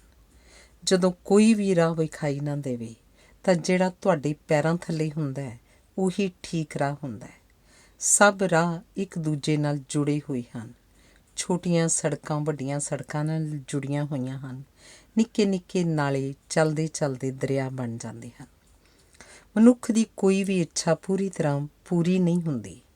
ਕਿਸੇ ਵੀ ਦੁਰਘਟਨਾ ਉਪਰੰਤ ਪੂਰੀ ਤਰ੍ਹਾਂ ਠੀਕ ਹੋਣ ਦੀ ਇੱਛਾ ਵੀ ਪੂਰੀ ਨਹੀਂ ਹੋਏਗੀ, ਪਰ ਕੁਦਰਤ ਤੁਹਾਨੂੰ ਜੋ ਕੁਝ ਤੁਸੀਂ ਕਰਦੇ ਰਹੇ ਹੋ ਉਹ ਕੁਝ ਕਰਨ ਲਈ ਲੋੜੀਂਦੀ ਸ਼ਕਤੀ ਅਕਸਰ ਵਾਪਸ ਕਰ ਦਿੰਦੀ ਹੈ। ਕਿਸੇ ਦੁਰਘਟਨਾ ਉਪਰੰਤ ਵਾਪਸ ਮੁੜਨ ਦਾ ਅਨੁਭਵ ਵੀ ਬੜਾ ਅਜੀਬ ਹੈ। ਹਾਦਸਾ ਤੁਹਾਡੇ ਨਾਲ ਵਾਪਰਿਆ ਹੁੰਦਾ ਹੈ, ਡਰੇ ਹੋਏ ਘਰ ਵਾਲੇ ਹੁੰਦੇ ਹਨ। ਹਾਦਸੇ ਤੋਂ ਮਗਰੋਂ ਘਰ ਮੁੜਨ ਦਾ ਸਫ਼ਰ ਬਨਵਾਸ ਤੋਂ ਵਾਪਸ ਘਰ ਮੁੜਨ ਦੇ ਸਫ਼ਰ ਵਾਂਗ ਹੁੰਦਾ ਹੈ। ਸੋਚਦਾ ਹਾਂ, ਜਦੋਂ ਰਾਮਚੰਦਰ ਬਨਵਾਸ ਤੋਂ ਮਗਰੋਂ ਅਯੋਧਿਆ ਵਾਪਸ ਮੁੜੇ ਸਨ, ਉਹ ਕੋਈ ਹੋਰ ਰਾਮ ਸਨ। ਮਨੁੱਖ ਦਾ ਸਭ ਤੋਂ ਵੱਧ ਵਫ਼ਾਦਾਰ ਸਾਥੀ ਉਹਦਾ ਆਪਣਾ ਹੌਸਲਾ ਹੁੰਦਾ ਹੈ, ਪਰ ਹਰ ਸਮੇਂ ਹੌਸਲੇ ਵਾਲੀ ਅਵਸਥਾ 'ਚ ਵਿਚਰਨਾ ਕਿਸੇ ਲਈ ਵੀ ਸੰਭਵ ਨਹੀਂ ਹੁੰਦਾ। ਕਿਸੇ ਮਿੱਤਰ ਪਿਆਰੇ ਨੂੰ ਮੁਰੀਦ ਬਣ ਕੇ ਆਪਣਾ ਹਾਲ ਸੁਣਾਉਣ ਦੀ ਰੀਝ ਵੀ ਹੁਲਾਰਾ ਮਾਰਦੀ ਹੈ। ਜਦੋਂ ਮਨ ਉਖੜਿਆ ਹੋਵੇ ਤਾਂ ਜਿੰਨਾ ਮਰਜ਼ੀ ਯਤਨ ਕਰੋ, ਸ਼ਬਦ ਕਾਗਜ਼ ਉੱਤੇ ਬਹਿੰਦੇ ਹੀ ਨਹੀਂ। ਦਿਲ ਕਰਦਾ ਸੀ ਸਭ ਨੂੰ ਨਵੇਂ ਸਾਲ ਦੀਆਂ ਸ਼ੁਭ ਇੱਛਾਵਾਂ ਭੇਜਾਂ, ਪਰ ਜਦ ਤੱਕ ਮਨੁੱਖ ਆਪਣੇ ਆਪ ਨਾਲ ਇੱਕ ਸੁਰ 'ਤੇ ਸ਼ਾਂਤ ਨਾ ਹੋਵੇ, ਉਸ ਕੋਲ ਦੂਜਿਆਂ ਦਾ ਹਾਲ ਪੁੱਛਣ ਦੀ ਹਿੰਮਤ ਨਹੀਂ ਹੁੰਦੀ। ਮੇਲੇ ਨੂੰ ਮੇਲੇ ਦਾ ਭਾਗ ਬਣ ਕੇ ਹੀ ਵੇਖਿਆ ਜਾ ਸਕਦਾ ਹੈ। ਮੈਂ ਵੇਖਿਆ ਕਿ ਡਾਕਟਰ ਜਿੰਨੀਆਂ ਵੱਡੀਆਂ ਪੱਟੀਆਂ ਬੰਨ੍ਹ ਦਿੰਦੇ ਹਨ, ਜ਼ਖਮ ਓਨੇ ਵੱਡੇ ਨਹੀਂ ਹੁੰਦੇ। ਇਹ ਵੀ ਵੇਖਿਆ ਕਿ ਕੁਦਰਤ ਨੇ ਸਾਰਾ ਸਰੀਰ ਇੱਕ ਸੰਗਠਨ 'ਚ ਬੰਨ੍ਹਿਆ ਹੋਇਆ ਹੈ। ਸੱਟਾਂ ਵੀ ਤਾਲਮੇਲ ਨਾਲ ਲੱਗਦੀਆਂ ਹਨ। ਜਿਹੜਾ ਹੱਥ ਠੀਕ ਹੈ ਉੱਧਰ ਦਾ ਮੋਢਾ ਟੁੱਟਿਆ ਹੋਇਆ, ਜਿਹੜਾ ਮੋਢਾ ਠੀਕ ਹੈ ਉਸ ਪਾਸੇ ਦਾ ਹੱਥ ਸੁੱਤਾ ਹੋਇਆ। ਹਸਪਤਾਲਾਂ ਵਿੱਚ ਦਾਖਲ ਕਈ ਮਰੀਜ਼ ਭੈੜੇ ਡਾਕਟਰਾਂ ਤੋਂ ਖਹਿੜਾ ਛੁਡਾਉਣ ਲਈ ਆਪਣੇ ਠੀਕ ਹੋਣ ਦਾ ਬਹਾਨਾ ਲਾਉਂਦੇ ਸਹਿਜੇ ਹੀ ਵਿਖਾਈ ਦੇ ਜਾਣਗੇ। ਵੇਖਿਆ ਕਿ ਟੈਕਨੋਲੋਜੀ ਨੇ, ਮਸ਼ੀਨਾਂ ਨੇ ਸਾਨੂੰ ਅਨੇਕਾਂ ਕੰਮ ਕਰਨ ਤੋਂ ਮੁਕਤ ਕਰ ਦਿੱਤਾ ਹੈ ਅਤੇ ਸਾਡੀ ਵਿਹਲ ਵਧਾ ਦਿੱਤੀ ਹੈ, ਜਿਸ ਨੂੰ ਅਸੀਂ ਆਮ ਕਰਕੇ, ਉਦਾਸ ਹੋ ਕੇ, ਵਿਦਰੋਹ ਕਰਕੇ, ਹਿੰਸਾ ਰਾਹੀਂ ਜਾਂ ਵਧੇਰੇ ਦੁਰਘਟਨਾਵਾਂ ਵਿੱਚ ਖਰਚ ਕਰਦੇ ਹਾਂ। ਹਰ ਦੁਰਘਟਨਾ ਜੀਵਨ ਨੂੰ ਪਹਿਲੇ ਨਾਲੋਂ ਵਧੇਰੇ ਬੋਝਲ, ਔਖਾ ਅਤੇ ਗੁੰਝਲਦਾਰ ਬਣਾ ਦਿੰਦੀ ਹੈ। ਕਈ ਦੁਰਘਟਨਾਵਾਂ ਸਾਡੇ ਚੇਤੇ ਵਿੱਚ ਪੀੜੀ ਡਾਹ ਕੇ ਬਹਿ ਜਾਂਦੀਆਂ ਹਨ। ਕਹਿੰਦੇ ਤਾਂ ਹਨ ਕਿ ਅਸਮਾਨੀ ਬਿਜਲੀ ਕਿਸੇ ਵੀ ਥਾਂ 2 ਵਾਰੀ ਨਹੀਂ ਡਿੱਗਦੀ, ਪਰ ਜਿਸ ਨਾਲ ਹਾਦਸਾ ਵਾਪਰਿਆ ਹੋਵੇ ਉਹ ਉਸੇ ਪ੍ਰਕਾਰ ਦੇ ਹਾਦਸੇ ਦੇ ਮੁੜ ਵਾਪਰਨ ਦੀ ਚਿੰਤਾ ਤੋਂ ਮੁਕਤ ਨਹੀਂ ਹੋ ਸਕਦਾ। ਹਰ ਕਿਸੇ ਨੂੰ ਵਿਆਹ ਵਾਂਗ ਦੁਰਘਟਨਾ ਉਪਰੰਤ ਵੀ ਆਪਣੀਆਂ ਕਈ ਆਦਤਾਂ ਬਦਲਣੀਆਂ ਪੈਂਦੀਆਂ ਹਨ। ਅਸੀਂ ਸਾਰੇ ਗਲਤੀਆਂ ਕਰਦੇ ਹਾਂ। ਇਹ ਸਾਡੀ ਲੋੜ ਹਨ ਤਾਂ ਜੋ ਸਾਡੇ ਵਿੱਚ ਲੋੜੀਂਦਾ ਸੁਧਾਰ ਵਾਪਰੇ। ਦੁਰਘਟਨਾਵਾਂ ਸਾਨੂੰ ਆਪਣੀ ਰਫ਼ਤਾਰ ਹੌਲੀ ਕਰਨ ਦਾ ਸਬਕ ਸਿਖਾਉਂਦੀਆਂ ਹਨ। ਹਾਦਸੇ ਦੇ ਸ਼ਿਕਾਰ ਵਿਅਕਤੀ ਨੂੰ ਕਈ ਪਰੇਸ਼ਾਨੀਆਂ ਦਾ ਸਾਹਮਣਾ ਕਰਨਾ ਪੈਂਦਾ ਹੈ। ਉਦਾਹਰਨ ਵਜੋਂ ਮੇਰੀ ਪਰੇਸ਼ਾਨੀ ਇਹ ਸੀ ਕਿ ਜਿਹੜੇ ਹਾਲ ਪੁੱਛਣ ਆਏ ਉਹਨਾਂ ਦੇ ਸਵਾਗਤ ਲਈ ਮੈਂ ਖੜ੍ਹਾ ਨਹੀਂ ਹੋ ਸਕਦਾ ਸੀ। ਜਿਹੜੇ ਪਛੜ ਕੇ ਹਾਲ ਪੁੱਛਣ ਆਏ ਉਹਨਾਂ ਦਾ ਗਿਲਾ ਸ਼ਿਕਵਾ ਸੀ ਕਿ ਮੈਂ ਉਹਨਾਂ ਨੂੰ ਦੱਸਿਆ ਕਿਉਂ ਨਹੀਂ ਸੀ। ਉਹਨਾਂ ਨਾਲ ਵਾਅਦਾ ਕੀਤਾ ਕਿ ਅਗਲੀ ਵਾਰੀ ਜਲਦੀ ਦੱਸਣ ਦਾ ਕੋਈ ਨਾ ਕੋਈ ਪ੍ਰਬੰਧ ਜ਼ਰੂਰ ਕਰਾਂਗਾ। ਜਿਹੜੇ ਪਛੜ ਕੇ ਆਏ ਉਹਨਾਂ ਨੂੰ ਹੋਣ ਵਾਲੀ ਨਿਰਾਸ਼ਤਾ ਨੂੰ ਘਟਾਉਣ ਲਈ ਖੁੱਲ੍ਹੀਆਂ ਹੋਈਆਂ ਪੱਟੀਆਂ ਮੁੜ ਬੰਨ੍ਹਣੀਆਂ ਪਈਆਂ। ਕਈਆਂ ਨੂੰ ਇਸ ਗੱਲ ਦਾ ਸਦਮਾ ਵੀ ਲੱਗਾ ਕਿ ਮੈਂ ਬਚ ਗਿਆ ਸਾਂ। ਕਈ ਹਾਲ ਪੁੱਛਣ ਇਉਂ ਆਏ ਜਿਵੇਂ ਮੇਰੀ ਪੇਸ਼ੀ ਪਾ ਰਹੇ ਹੋਣ। ਉਹਨਾਂ ਸਾਹਮਣੇ ਮੁਜਰਿਮਾਂ ਵਾਂਗ ਬਹਿਣਾ ਪਿਆ। ਦੁਰਘਟਨਾ ਉਪਰੰਤ ਸਭ ਤੋਂ ਵੱਡੀ ਸਮੱਸਿਆ ਸਮੇਂ ਨੂੰ ਗੁਜ਼ਾਰਨ ਦੀ ਹੋ ਨਿਬੜਦੀ ਹੈ। ਵਿਹਲੇ ਰਹਿਣਾ, ਹਰ ਵੇਲੇ ਬਿਸਤਰੇ 'ਚ ਲੇਟੇ ਰਹਿਣਾ ਅਤੇ ਹਰ ਵੇਲੇ ਹਾਏ ਹਾਏ ਕਰਨਾ ਬੜਾ ਮੁਸ਼ਕਿਲ ਹੈ, ਪਰ ਹਰ ਚੀਜ਼ ਦੀ ਆਦਤ ਪੈ ਜਾਂਦੀ ਹੈ। ਸਰੀਰ ਦੀ ਖੂਬੀ ਇਹ ਹੈ ਕਿ ਉਹ ਹਰ ਸਥਿਤੀ ਨੂੰ ਹੌਲੀ ਹੌਲੀ ਪ੍ਰਵਾਨ ਕਰਕੇ ਉਸ ਅਨੁਸਾਰ ਢਲ ਜਾਂਦਾ ਹੈ। ਕਿਉਂਕਿ ਘਰ ਵਿੱਚ ਮਰੀਜ਼ ਇੱਕ ਹੀ ਵਿਅਕਤੀ ਹੁੰਦਾ ਹੈ। ਸੱਟਾਂ ਲੱਗੀਆਂ ਹੋਣ ਕਾਰਨ ਆਪਣੇ ਆਪ ਨੂੰ ਦੂਜਿਆਂ ਤੋਂ ਨੀਵਾਂ ਸਮਝਣ ਦੀ ਥਾਂ ਉਹ ਆਪਣੇ ਆਪ ਨੂੰ ਵਿਸ਼ੇਸ਼ ਅਤੇ ਪਤਵੰਤਾ ਸਮਝਣ ਲੱਗ ਪੈਂਦਾ ਹੈ। ਉਸ ਦੀ ਘਰ ਦੀ ਰਸੋਈ ਵਿੱਚ ਦਿਲਚਸਪੀ ਵੱਧ ਜਾਂਦੀ ਹੈ। ਇਹ ਵੀ ਵੇਖਿਆ ਹੈ ਕਿ ਜਦੋਂ ਕੋਈ ਇੱਕ ਮਰੀਜ਼ ਹੋਵੇ ਤਾਂ ਸਾਰੇ ਡਾਕਟਰ ਬਣ ਜਾਂਦੇ ਹਨ, ਪਰ ਜਦੋਂ ਕੋਈ ਇੱਕ ਡਾਕਟਰ ਹੋਵੇ ਤਾਂ ਬਾਕੀ ਸਾਰੇ ਮਰੀਜ਼ ਹੋ ਨਿਬੜਦੇ ਹਨ। ਜਿਹੜਾ ਵੀ ਮਿਲਿਆ ਆਪਣੇ ਨਾਲ ਵਾਪਰੇ 2-3 ਹਾਦਸਿਆਂ ਦੇ ਵੇਰਵੇ ਜ਼ਰੂਰ ਦੱਸ ਕੇ ਗਿਆ। ਇਹ ਸਭ ਕੁਝ ਸੁਣ ਕੇ ਆਪਣੇ ਕਮਰੇ ਵਿੱਚ ਲੱਗੇ ਘੋੜੇ ਦੇ ਇੱਕ ਚਿੱਤਰ ਵੱਲ ਇਸ਼ਾਰਾ ਕਰਕੇ ਮੈਂ ਹਰ ਇੱਕ ਕਿਸੇ ਨੂੰ ਪੁੱਛ ਲੈਂਦਾ ਸਾਂ ਕਿ ਘੋੜੇ ਨੂੰ ਪੂਛਲ ਲੱਗੀ ਹੈ ਜਾਂ ਪੂਛਲ ਨੂੰ ਘੋੜਾ ਲੱਗਿਆ ਹੋਇਆ ਹੈ। ਕਈਆਂ ਨੂੰ ਮੈਂ ਵੀ ਪੁੱਛਿਆ ਕਿ ਤੁਹਾਡੇ ਘਰ ਅਖਬਾਰ ਆਉਂਦਾ ਹੈ ਜਾਂ ਅਖਬਾਰ ਆਉਂਦੀ ਹੈ। ਜਦੋਂ ਮੈਂ ਗੱਲਬਾਤ ਵਿੱਚ ਨਾਮ ਤੇ ਕਿਰਿਆ ਰਲਗੱਡ ਕਰਨੇ ਆਰੰਭ ਕਰ ਦਿੱਤੇ ਤਾਂ ਡਾਕਟਰ ਨੂੰ ਤਾਂ ਕੀ ਚਿੰਤਾ ਹੋਣੀ ਸੀ, ਮੇਰੀ ਪਤਨੀ ਘਬਰਾ ਗਈ ਅਤੇ ਉਹਦੀਆਂ ਅੱਖਾਂ ਵਿਚਲੇ ਹੰਝੂਆਂ ਨੂੰ ਵੇਖ ਕੇ ਮੈਂ ਪਹੁੰਚਿਆ ਹੋਇਆ ਵਿਦਵਾਨ ਬਣਨ ਤੋਂ ਸੰਕੋਚ ਕਰਨ ਲੱਗ ਪਿਆ ਅਤੇ ਚੁੱਪ ਰਹਿਣ ਲੱਗ ਪਿਆ ਅਤੇ ਹੌਲੀ-ਹੌਲੀ ਘੋੜੇ ਅਤੇ ਪੂਛਲ ਦਾ ਸੰਬੰਧ ਸਪਸ਼ਟ ਹੋ ਗਿਆ ਅਤੇ ਸੋਚ ਦਾ ਧੁੰਦਲਾਪਣ ਜਾਂਦਾ ਰਿਹਾ। ਹਰ ਹਾਦਸੇ ਵਿੱਚ ਤਮਾਸ਼ੇ ਅਤੇ ਮਨੋਰੰਜਨ ਦੇ ਅੰਸ਼ ਵੀ ਹੁੰਦੇ ਹਨ। ਬਹੁਤੀ ਵੇਰ ਤਮਾਸ਼ੇ ਅਤੇ ਮਨੋਰੰਜਨ ਦੀ ਭਾਵਨਾ ਹੀ ਲੋਕਾਂ ਨੂੰ ਤੁਹਾਡੇ ਵੱਲ ਖਿੱਚ ਲਿਆਉਂਦੀ ਹੈ। ਭਾਂਤ-ਭਾਂਤ ਦੇ ਲੋਕਾਂ ਨਾਲ ਵਾਹ ਪੈਂਦਾ ਹੈ। ਉਹਨਾਂ ਦੇ ਜੀਵਨ ਅਨੁਭਵ ਸੁਣਨ ਦਾ ਅਵਸਰ ਮਿਲਦਾ ਹੈ। ਮਨੁੱਖੀ ਵਿਹਾਰ ਦੇ ਅਨੋਖੇ ਪੱਖਾਂ ਦਾ ਗਿਆਨ ਹੁੰਦਾ ਹੈ। ਵੇਖਿਆ ਹੈ ਕਿ ਮਿਲਣ ਵਾਲੇ ਮੁੱਖ ਤੌਰ 'ਤੇ 3 ਵੰਨਗੀਆਂ ਦੇ ਲੋਕ ਹੁੰਦੇ ਹਨ: ਪ੍ਰਚਾਰਕ, ਕਹਾਣੀਕਾਰ ਅਤੇ ਆਲੋਚਕ। ਪ੍ਰਚਾਰਕ ਤੁਹਾਨੂੰ ਇਹ ਦੱਸਣਗੇ ਕਿ ਸਭ ਕੁਝ ਵਾਹਿਗੁਰੂ ਦੇ ਭਾਣੇ ਅਤੇ ਹੁਕਮ ਅਨੁਸਾਰ ਵਾਪਰਦਾ ਹੈ। ਉਹ ਤੁਹਾਡੇ ਬਚ ਜਾਣ ਨੂੰ ਰੱਬੀ ਵਿਉਂਤ ਦਾ ਇੱਕ ਪੱਖ ਬਣਾ ਕੇ ਪੇਸ਼ ਕਰਨਗੇ। ਕਹਾਣੀਕਾਰ ਅਜਿਹੀਆਂ ਦੁਰਘਟਨਾਵਾਂ ਦੀਆਂ ਅਨੇਕਾਂ ਹੋਰ ਕਹਾਣੀਆਂ ਸੁਣਾਉਣਗੇ ਅਤੇ ਤੁਹਾਡੇ ਡਿੱਗਦੇ ਜਾਂਦੇ ਹੌਸਲੇ ਨੂੰ ਖੜ੍ਹਾ ਕਰ ਦੇਣਗੇ। ਆਲੋਚਕ ਦੂਜੀ ਧਿਰ ਦੇ ਨੁਕਸ ਕੱਢ ਕੇ ਤੁਹਾਡੇ ਨਾਲ ਆਪਣੀ ਹਮਦਰਦੀ ਪ੍ਰਗਟਾਉਣਗੇ। ਇਹਨਾਂ ਵਿੱਚ ਇੱਕ ਗੱਲ ਸਾਂਝੀ ਹੁੰਦੀ ਹੈ ਕਿ ਇਹਨਾਂ ਦੀ ਤੁਹਾਡੇ ਵਿੱਚ ਡੂੰਘੀ ਦਿਲਚਸਪੀ ਹੁੰਦੀ ਹੈ। ਇਹ ਤਿੰਨੇ ਵੰਨਗੀਆਂ ਆਪਣੇ ਆਪ ਨੂੰ ਤੁਹਾਡੇ ਨਾਲ ਜੋੜਨ ਦਾ ਭਰਪੂਰ ਉਪਰਾਲਾ ਕਰਦੀਆਂ ਹਨ। ਇਹ ਵੀ ਵੇਖਿਆ ਹੈ ਕਿ ਪੁਰਸ਼ ਅਕਸਰ ਪ੍ਰਾਪਤੀਆਂ ਅਤੇ ਨਫੇ ਨੁਕਸਾਨ ਦੀਆਂ ਗੁਆਣ ਪਾਉਣ ਦੀਆਂ ਗੱਲਾਂ ਕਰਦੇ ਹਨ, ਜਦਕਿ ਇਸਤਰੀਆਂ ਆਪਣੇ ਆਪ ਨੂੰ ਰਿਸ਼ਤਿਆਂ ਦੇ ਸੰਦਰਭ ਵਿੱਚ ਪ੍ਰਗਟਾਉਂਦੀਆਂ ਹਨ। ਹਮਦਰਦੀ ਪ੍ਰਗਟਾਉਣ ਅਤੇ ਜਤਲਾਉਣ ਦੇ ਪੱਖੋਂ ਇਸਤਰੀਆਂ ਵਧੇਰੇ ਸੁਹਿਰਦ ਹੁੰਦੀਆਂ ਹਨ ਅਤੇ ਵਧੇਰੇ ਨਿਪੁੰਨ ਵੀ ਹੁੰਦੀਆਂ ਹਨ। ਇਹ ਮਨੁੱਖੀ ਸੁਭਾਅ ਹੈ ਕਿ ਅਸੀਂ ਸਾਰੇ ਆਪਣੇ ਦੁੱਖਾਂ ਅਤੇ ਸੁੱਖਾਂ ਨੂੰ ਵਧਾ ਚੜ੍ਹਾ ਕੇ ਪੇਸ਼ ਕਰਦੇ ਹਾਂ। ਇਹ ਸ਼ਾਇਦ ਇਸ ਲਈ ਕਿ ਇਵੇਂ ਕਰਨ ਨਾਲ ਅਸੀਂ ਆਪਣੇ ਵਿਸ਼ੇਸ਼ ਹੋਣ ਦਾ ਭਰਮ ਪਾਲਦੇ ਹਾਂ। ਜਿੰਨਾ ਚਿਰ ਕਿਸੇ ਦੇ ਪੱਟੀਆਂ ਬੰਨੀਆਂ ਹੁੰਦੀਆਂ ਹਨ ਉਹਨੂੰ ਵਿਸ਼ੇਸ਼ ਵਿਅਕਤੀ ਸਮਝਿਆ ਜਾਂਦਾ ਹੈ, ਪਰ ਪੱਟੀ ਖੁੱਲ੍ਹਦਿਆਂ ਹੀ ਉਸ ਨਾਲ ਸਧਾਰਨ ਮਨੁੱਖ ਵਾਲਾ ਵਿਹਾਰ ਕੀਤਾ ਜਾਂਦਾ ਹੈ। ਪੱਟੀਆਂ ਖੁੱਲ੍ਹਦਿਆਂ ਹੀ ਉਸ ਦਾ ਰੁਤਬਾ ਘੱਟ ਜਾਂਦਾ ਹੈ। ਵੇਖਿਆ ਕਿ ਹਾਰ ਜਾਂ ਸਫਲਤਾ ਜਾਂ ਦੁਰਘਟਨਾ ਜਾਂ ਹਾਦਸੇ ਤੋਂ ਸ਼ਰਮਸਾਰ ਹੋਣ ਦੀ ਲੋੜ ਨਹੀਂ। ਅਸੀਂ ਬਹੁਤ ਕੁਝ ਕੇਵਲ ਇਹਨਾਂ ਸਾਧਨਾਂ ਰਾਹੀਂ ਹੀ ਸਿੱਖਣਾ ਹੁੰਦਾ ਹੈ। ਕਿਸੇ ਨੇ ਵੀ ਪਹਿਲੀ ਕੋਸ਼ਿਸ਼ ਵਿੱਚ ਹੀ ਸਾਈਕਲ ਚਲਾਉਣੀ ਨਹੀਂ ਸਿੱਖੀ ਹੁੰਦੀ। ਹਰ ਕੋਈ ਡਿੱਗਿਆ ਹੁੰਦਾ, ਗੋਡੇ ਕੂਹਣੀਆਂ 'ਤੇ ਸੱਟਾਂ ਲੱਗੀਆਂ ਹੁੰਦੀਆਂ ਹਨ। ਸਿੱਖਿਆ ਸਾਈਕਲ ਜਾਂ ਪ੍ਰਾਪਤ ਕੀਤੀ ਸਿਖਲਾਈ ਭੁੱਲਦੀ ਨਹੀਂ। ਭਾਵੇਂ ਕੋਈ ਸਿੱਖਣ ਮਗਰੋਂ 30 ਸਾਲ ਸਾਈਕਲ ਨਾ ਚਲਾਵੇ, ਉਹ ਅੱਧੇ ਘੰਟੇ ਦੇ ਅਭਿਆਸ ਨਾਲ ਫਿਰ ਚਲਾਉਣ ਲੱਗ ਪੈਂਦਾ, ਕਿਉਂਕਿ ਗੋਡੇ ਦੇ ਕੂਹਣੀਆਂ ਦੀਆਂ ਸੱਟਾਂ ਰਾਹੀਂ ਉਸਨੇ ਅਸਫਲਤਾ ਹੰਢਾ ਲਈ ਹੁੰਦੀ ਹੈ। ਉਸ ਕੋਲ ਸਿੱਖਣ ਦਾ ਭਰੋਸਾ ਪੈਦਾ ਹੋ ਚੁੱਕਾ ਹੁੰਦਾ ਹੈ। ਦੁਰਘਟਨਾ ਦਾ ਸ਼ਿਕਾਰ ਵਿਅਕਤੀ ਸਾਰੀ ਦੁਨੀਆ ਨੂੰ ਮਮਤਾ ਅਤੇ ਅਸੀਸ ਭਰੀ ਅੱਖ ਨਾਲ ਵੇਖਦਾ ਹੈ। ਜਦੋਂ ਜ਼ਖਮੀ ਵਿਅਕਤੀ ਠੀਕ ਹੋ ਜਾਂਦਾ ਹੈ ਤਾਂ ਸਮਾਜ ਉਸ ਨੂੰ ਮੁੜ ਸਵੀਕਾਰ ਕਰ ਲੈਂਦਾ ਹੈ ਅਤੇ ਜੀਵਨ ਦਾ ਪ੍ਰਵਾਹ ਮੁੜ ਬਹਾਲ ਹੋ ਜਾਂਦਾ ਹੈ। ਰਿਸ਼ਤਿਆਂ ਦੇ ਟੁੱਟ ਰਹੇ ਧਾਗੇ ਜੁੜ ਜਾਂਦੇ ਹਨ ਅਤੇ ਘਰੋਂ ਘਰੀ ਜਾ ਲੁਕੇ ਜ਼ਿੰਦਗੀ ਦੇ ਰੰਗ ਮੁੜ ਆਉਂਦੇ ਹਨ। ਪਤਝੜ ਤੋਂ ਬਾਅਦ ਬਸੰਤ ਰੁੱਤ ਨੇ ਆਉਣਾ ਹੀ ਹੁੰਦਾ ਹੈ। ਦੁਰਘਟਨਾ ਵੇਲੇ ਮੌਤ ਦੇ ਸਾਹਮਣੇ ਖਲੋਤਾ ਵਿਅਕਤੀ ਜ਼ਿੰਦਗੀ ਦੇ ਪੂਰੇ ਅਕਸ ਨੂੰ, ਮਕਸਦ ਨੂੰ, ਜ਼ਿੰਦਗੀ ਦੀ ਪੂਰੀ ਡੂੰਘਾਈ ਅਤੇ ਉੱਚਾਈ ਨੂੰ ਪੂਰੀ ਸ਼ਿੱਦਤ ਨਾਲ ਪਕੜ ਸਕਣ ਦੇ ਯੋਗ ਹੋ ਜਾਂਦਾ ਹੈ। ਉਸ ਦੀ ਦ੍ਰਿਸ਼ਟੀ ਹੋਰ ਵਿਸ਼ਾਲ ਹੋ ਜਾਂਦੀ ਹੈ। ਇਹ ਦੁਰਘਟਨਾ ਦੀ ਨੇਕ ਕਮਾਈ ਹੁੰਦੀ ਹੈ। ਦੂਜਿਆਂ ਦੀ ਹਮਦਰਦੀ ਤੁਹਾਨੂੰ ਜ਼ਿੰਦਗੀ ਵੱਲ ਮੋੜ ਲਿਆਉਂਦੀ ਹੈ। ਭੋਜਨ ਸਾਡਾ ਵਰਤਮਾਨ ਨਾਲ ਸੰਬੰਧ ਜੋੜ ਦਿੰਦਾ ਹੈ। ਭੋਜਨ ਸਰੀਰ ਵਿੱਚ ਜੀਵਨ ਦੀ ਤਾਂਘ ਉਪਜਾਉਂਦਾ ਹੈ। ਭੋਜਨ ਜੀਵਨ ਦੀ ਲੋਰੀ ਹੈ। ਕਿਸੇ ਨੇ ਪੁੱਛਿਆ, ਹੁਣ ਬਚ ਗਏ ਹੋ, ਕੀ ਕਰੋਗੇ?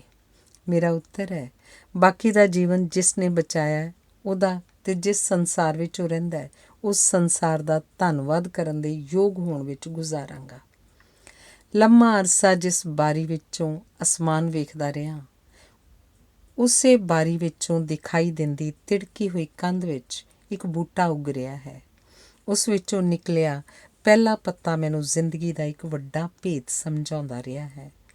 ਤਿੜਕੀ ਹੋਈ ਕੰਧ ਵਿੱਚ ਉੱਗਿਆ ਬੂਟਾ ਮੇਰਾ ਚੋਣ ਨਿਸ਼ਾਨ ਹੈ।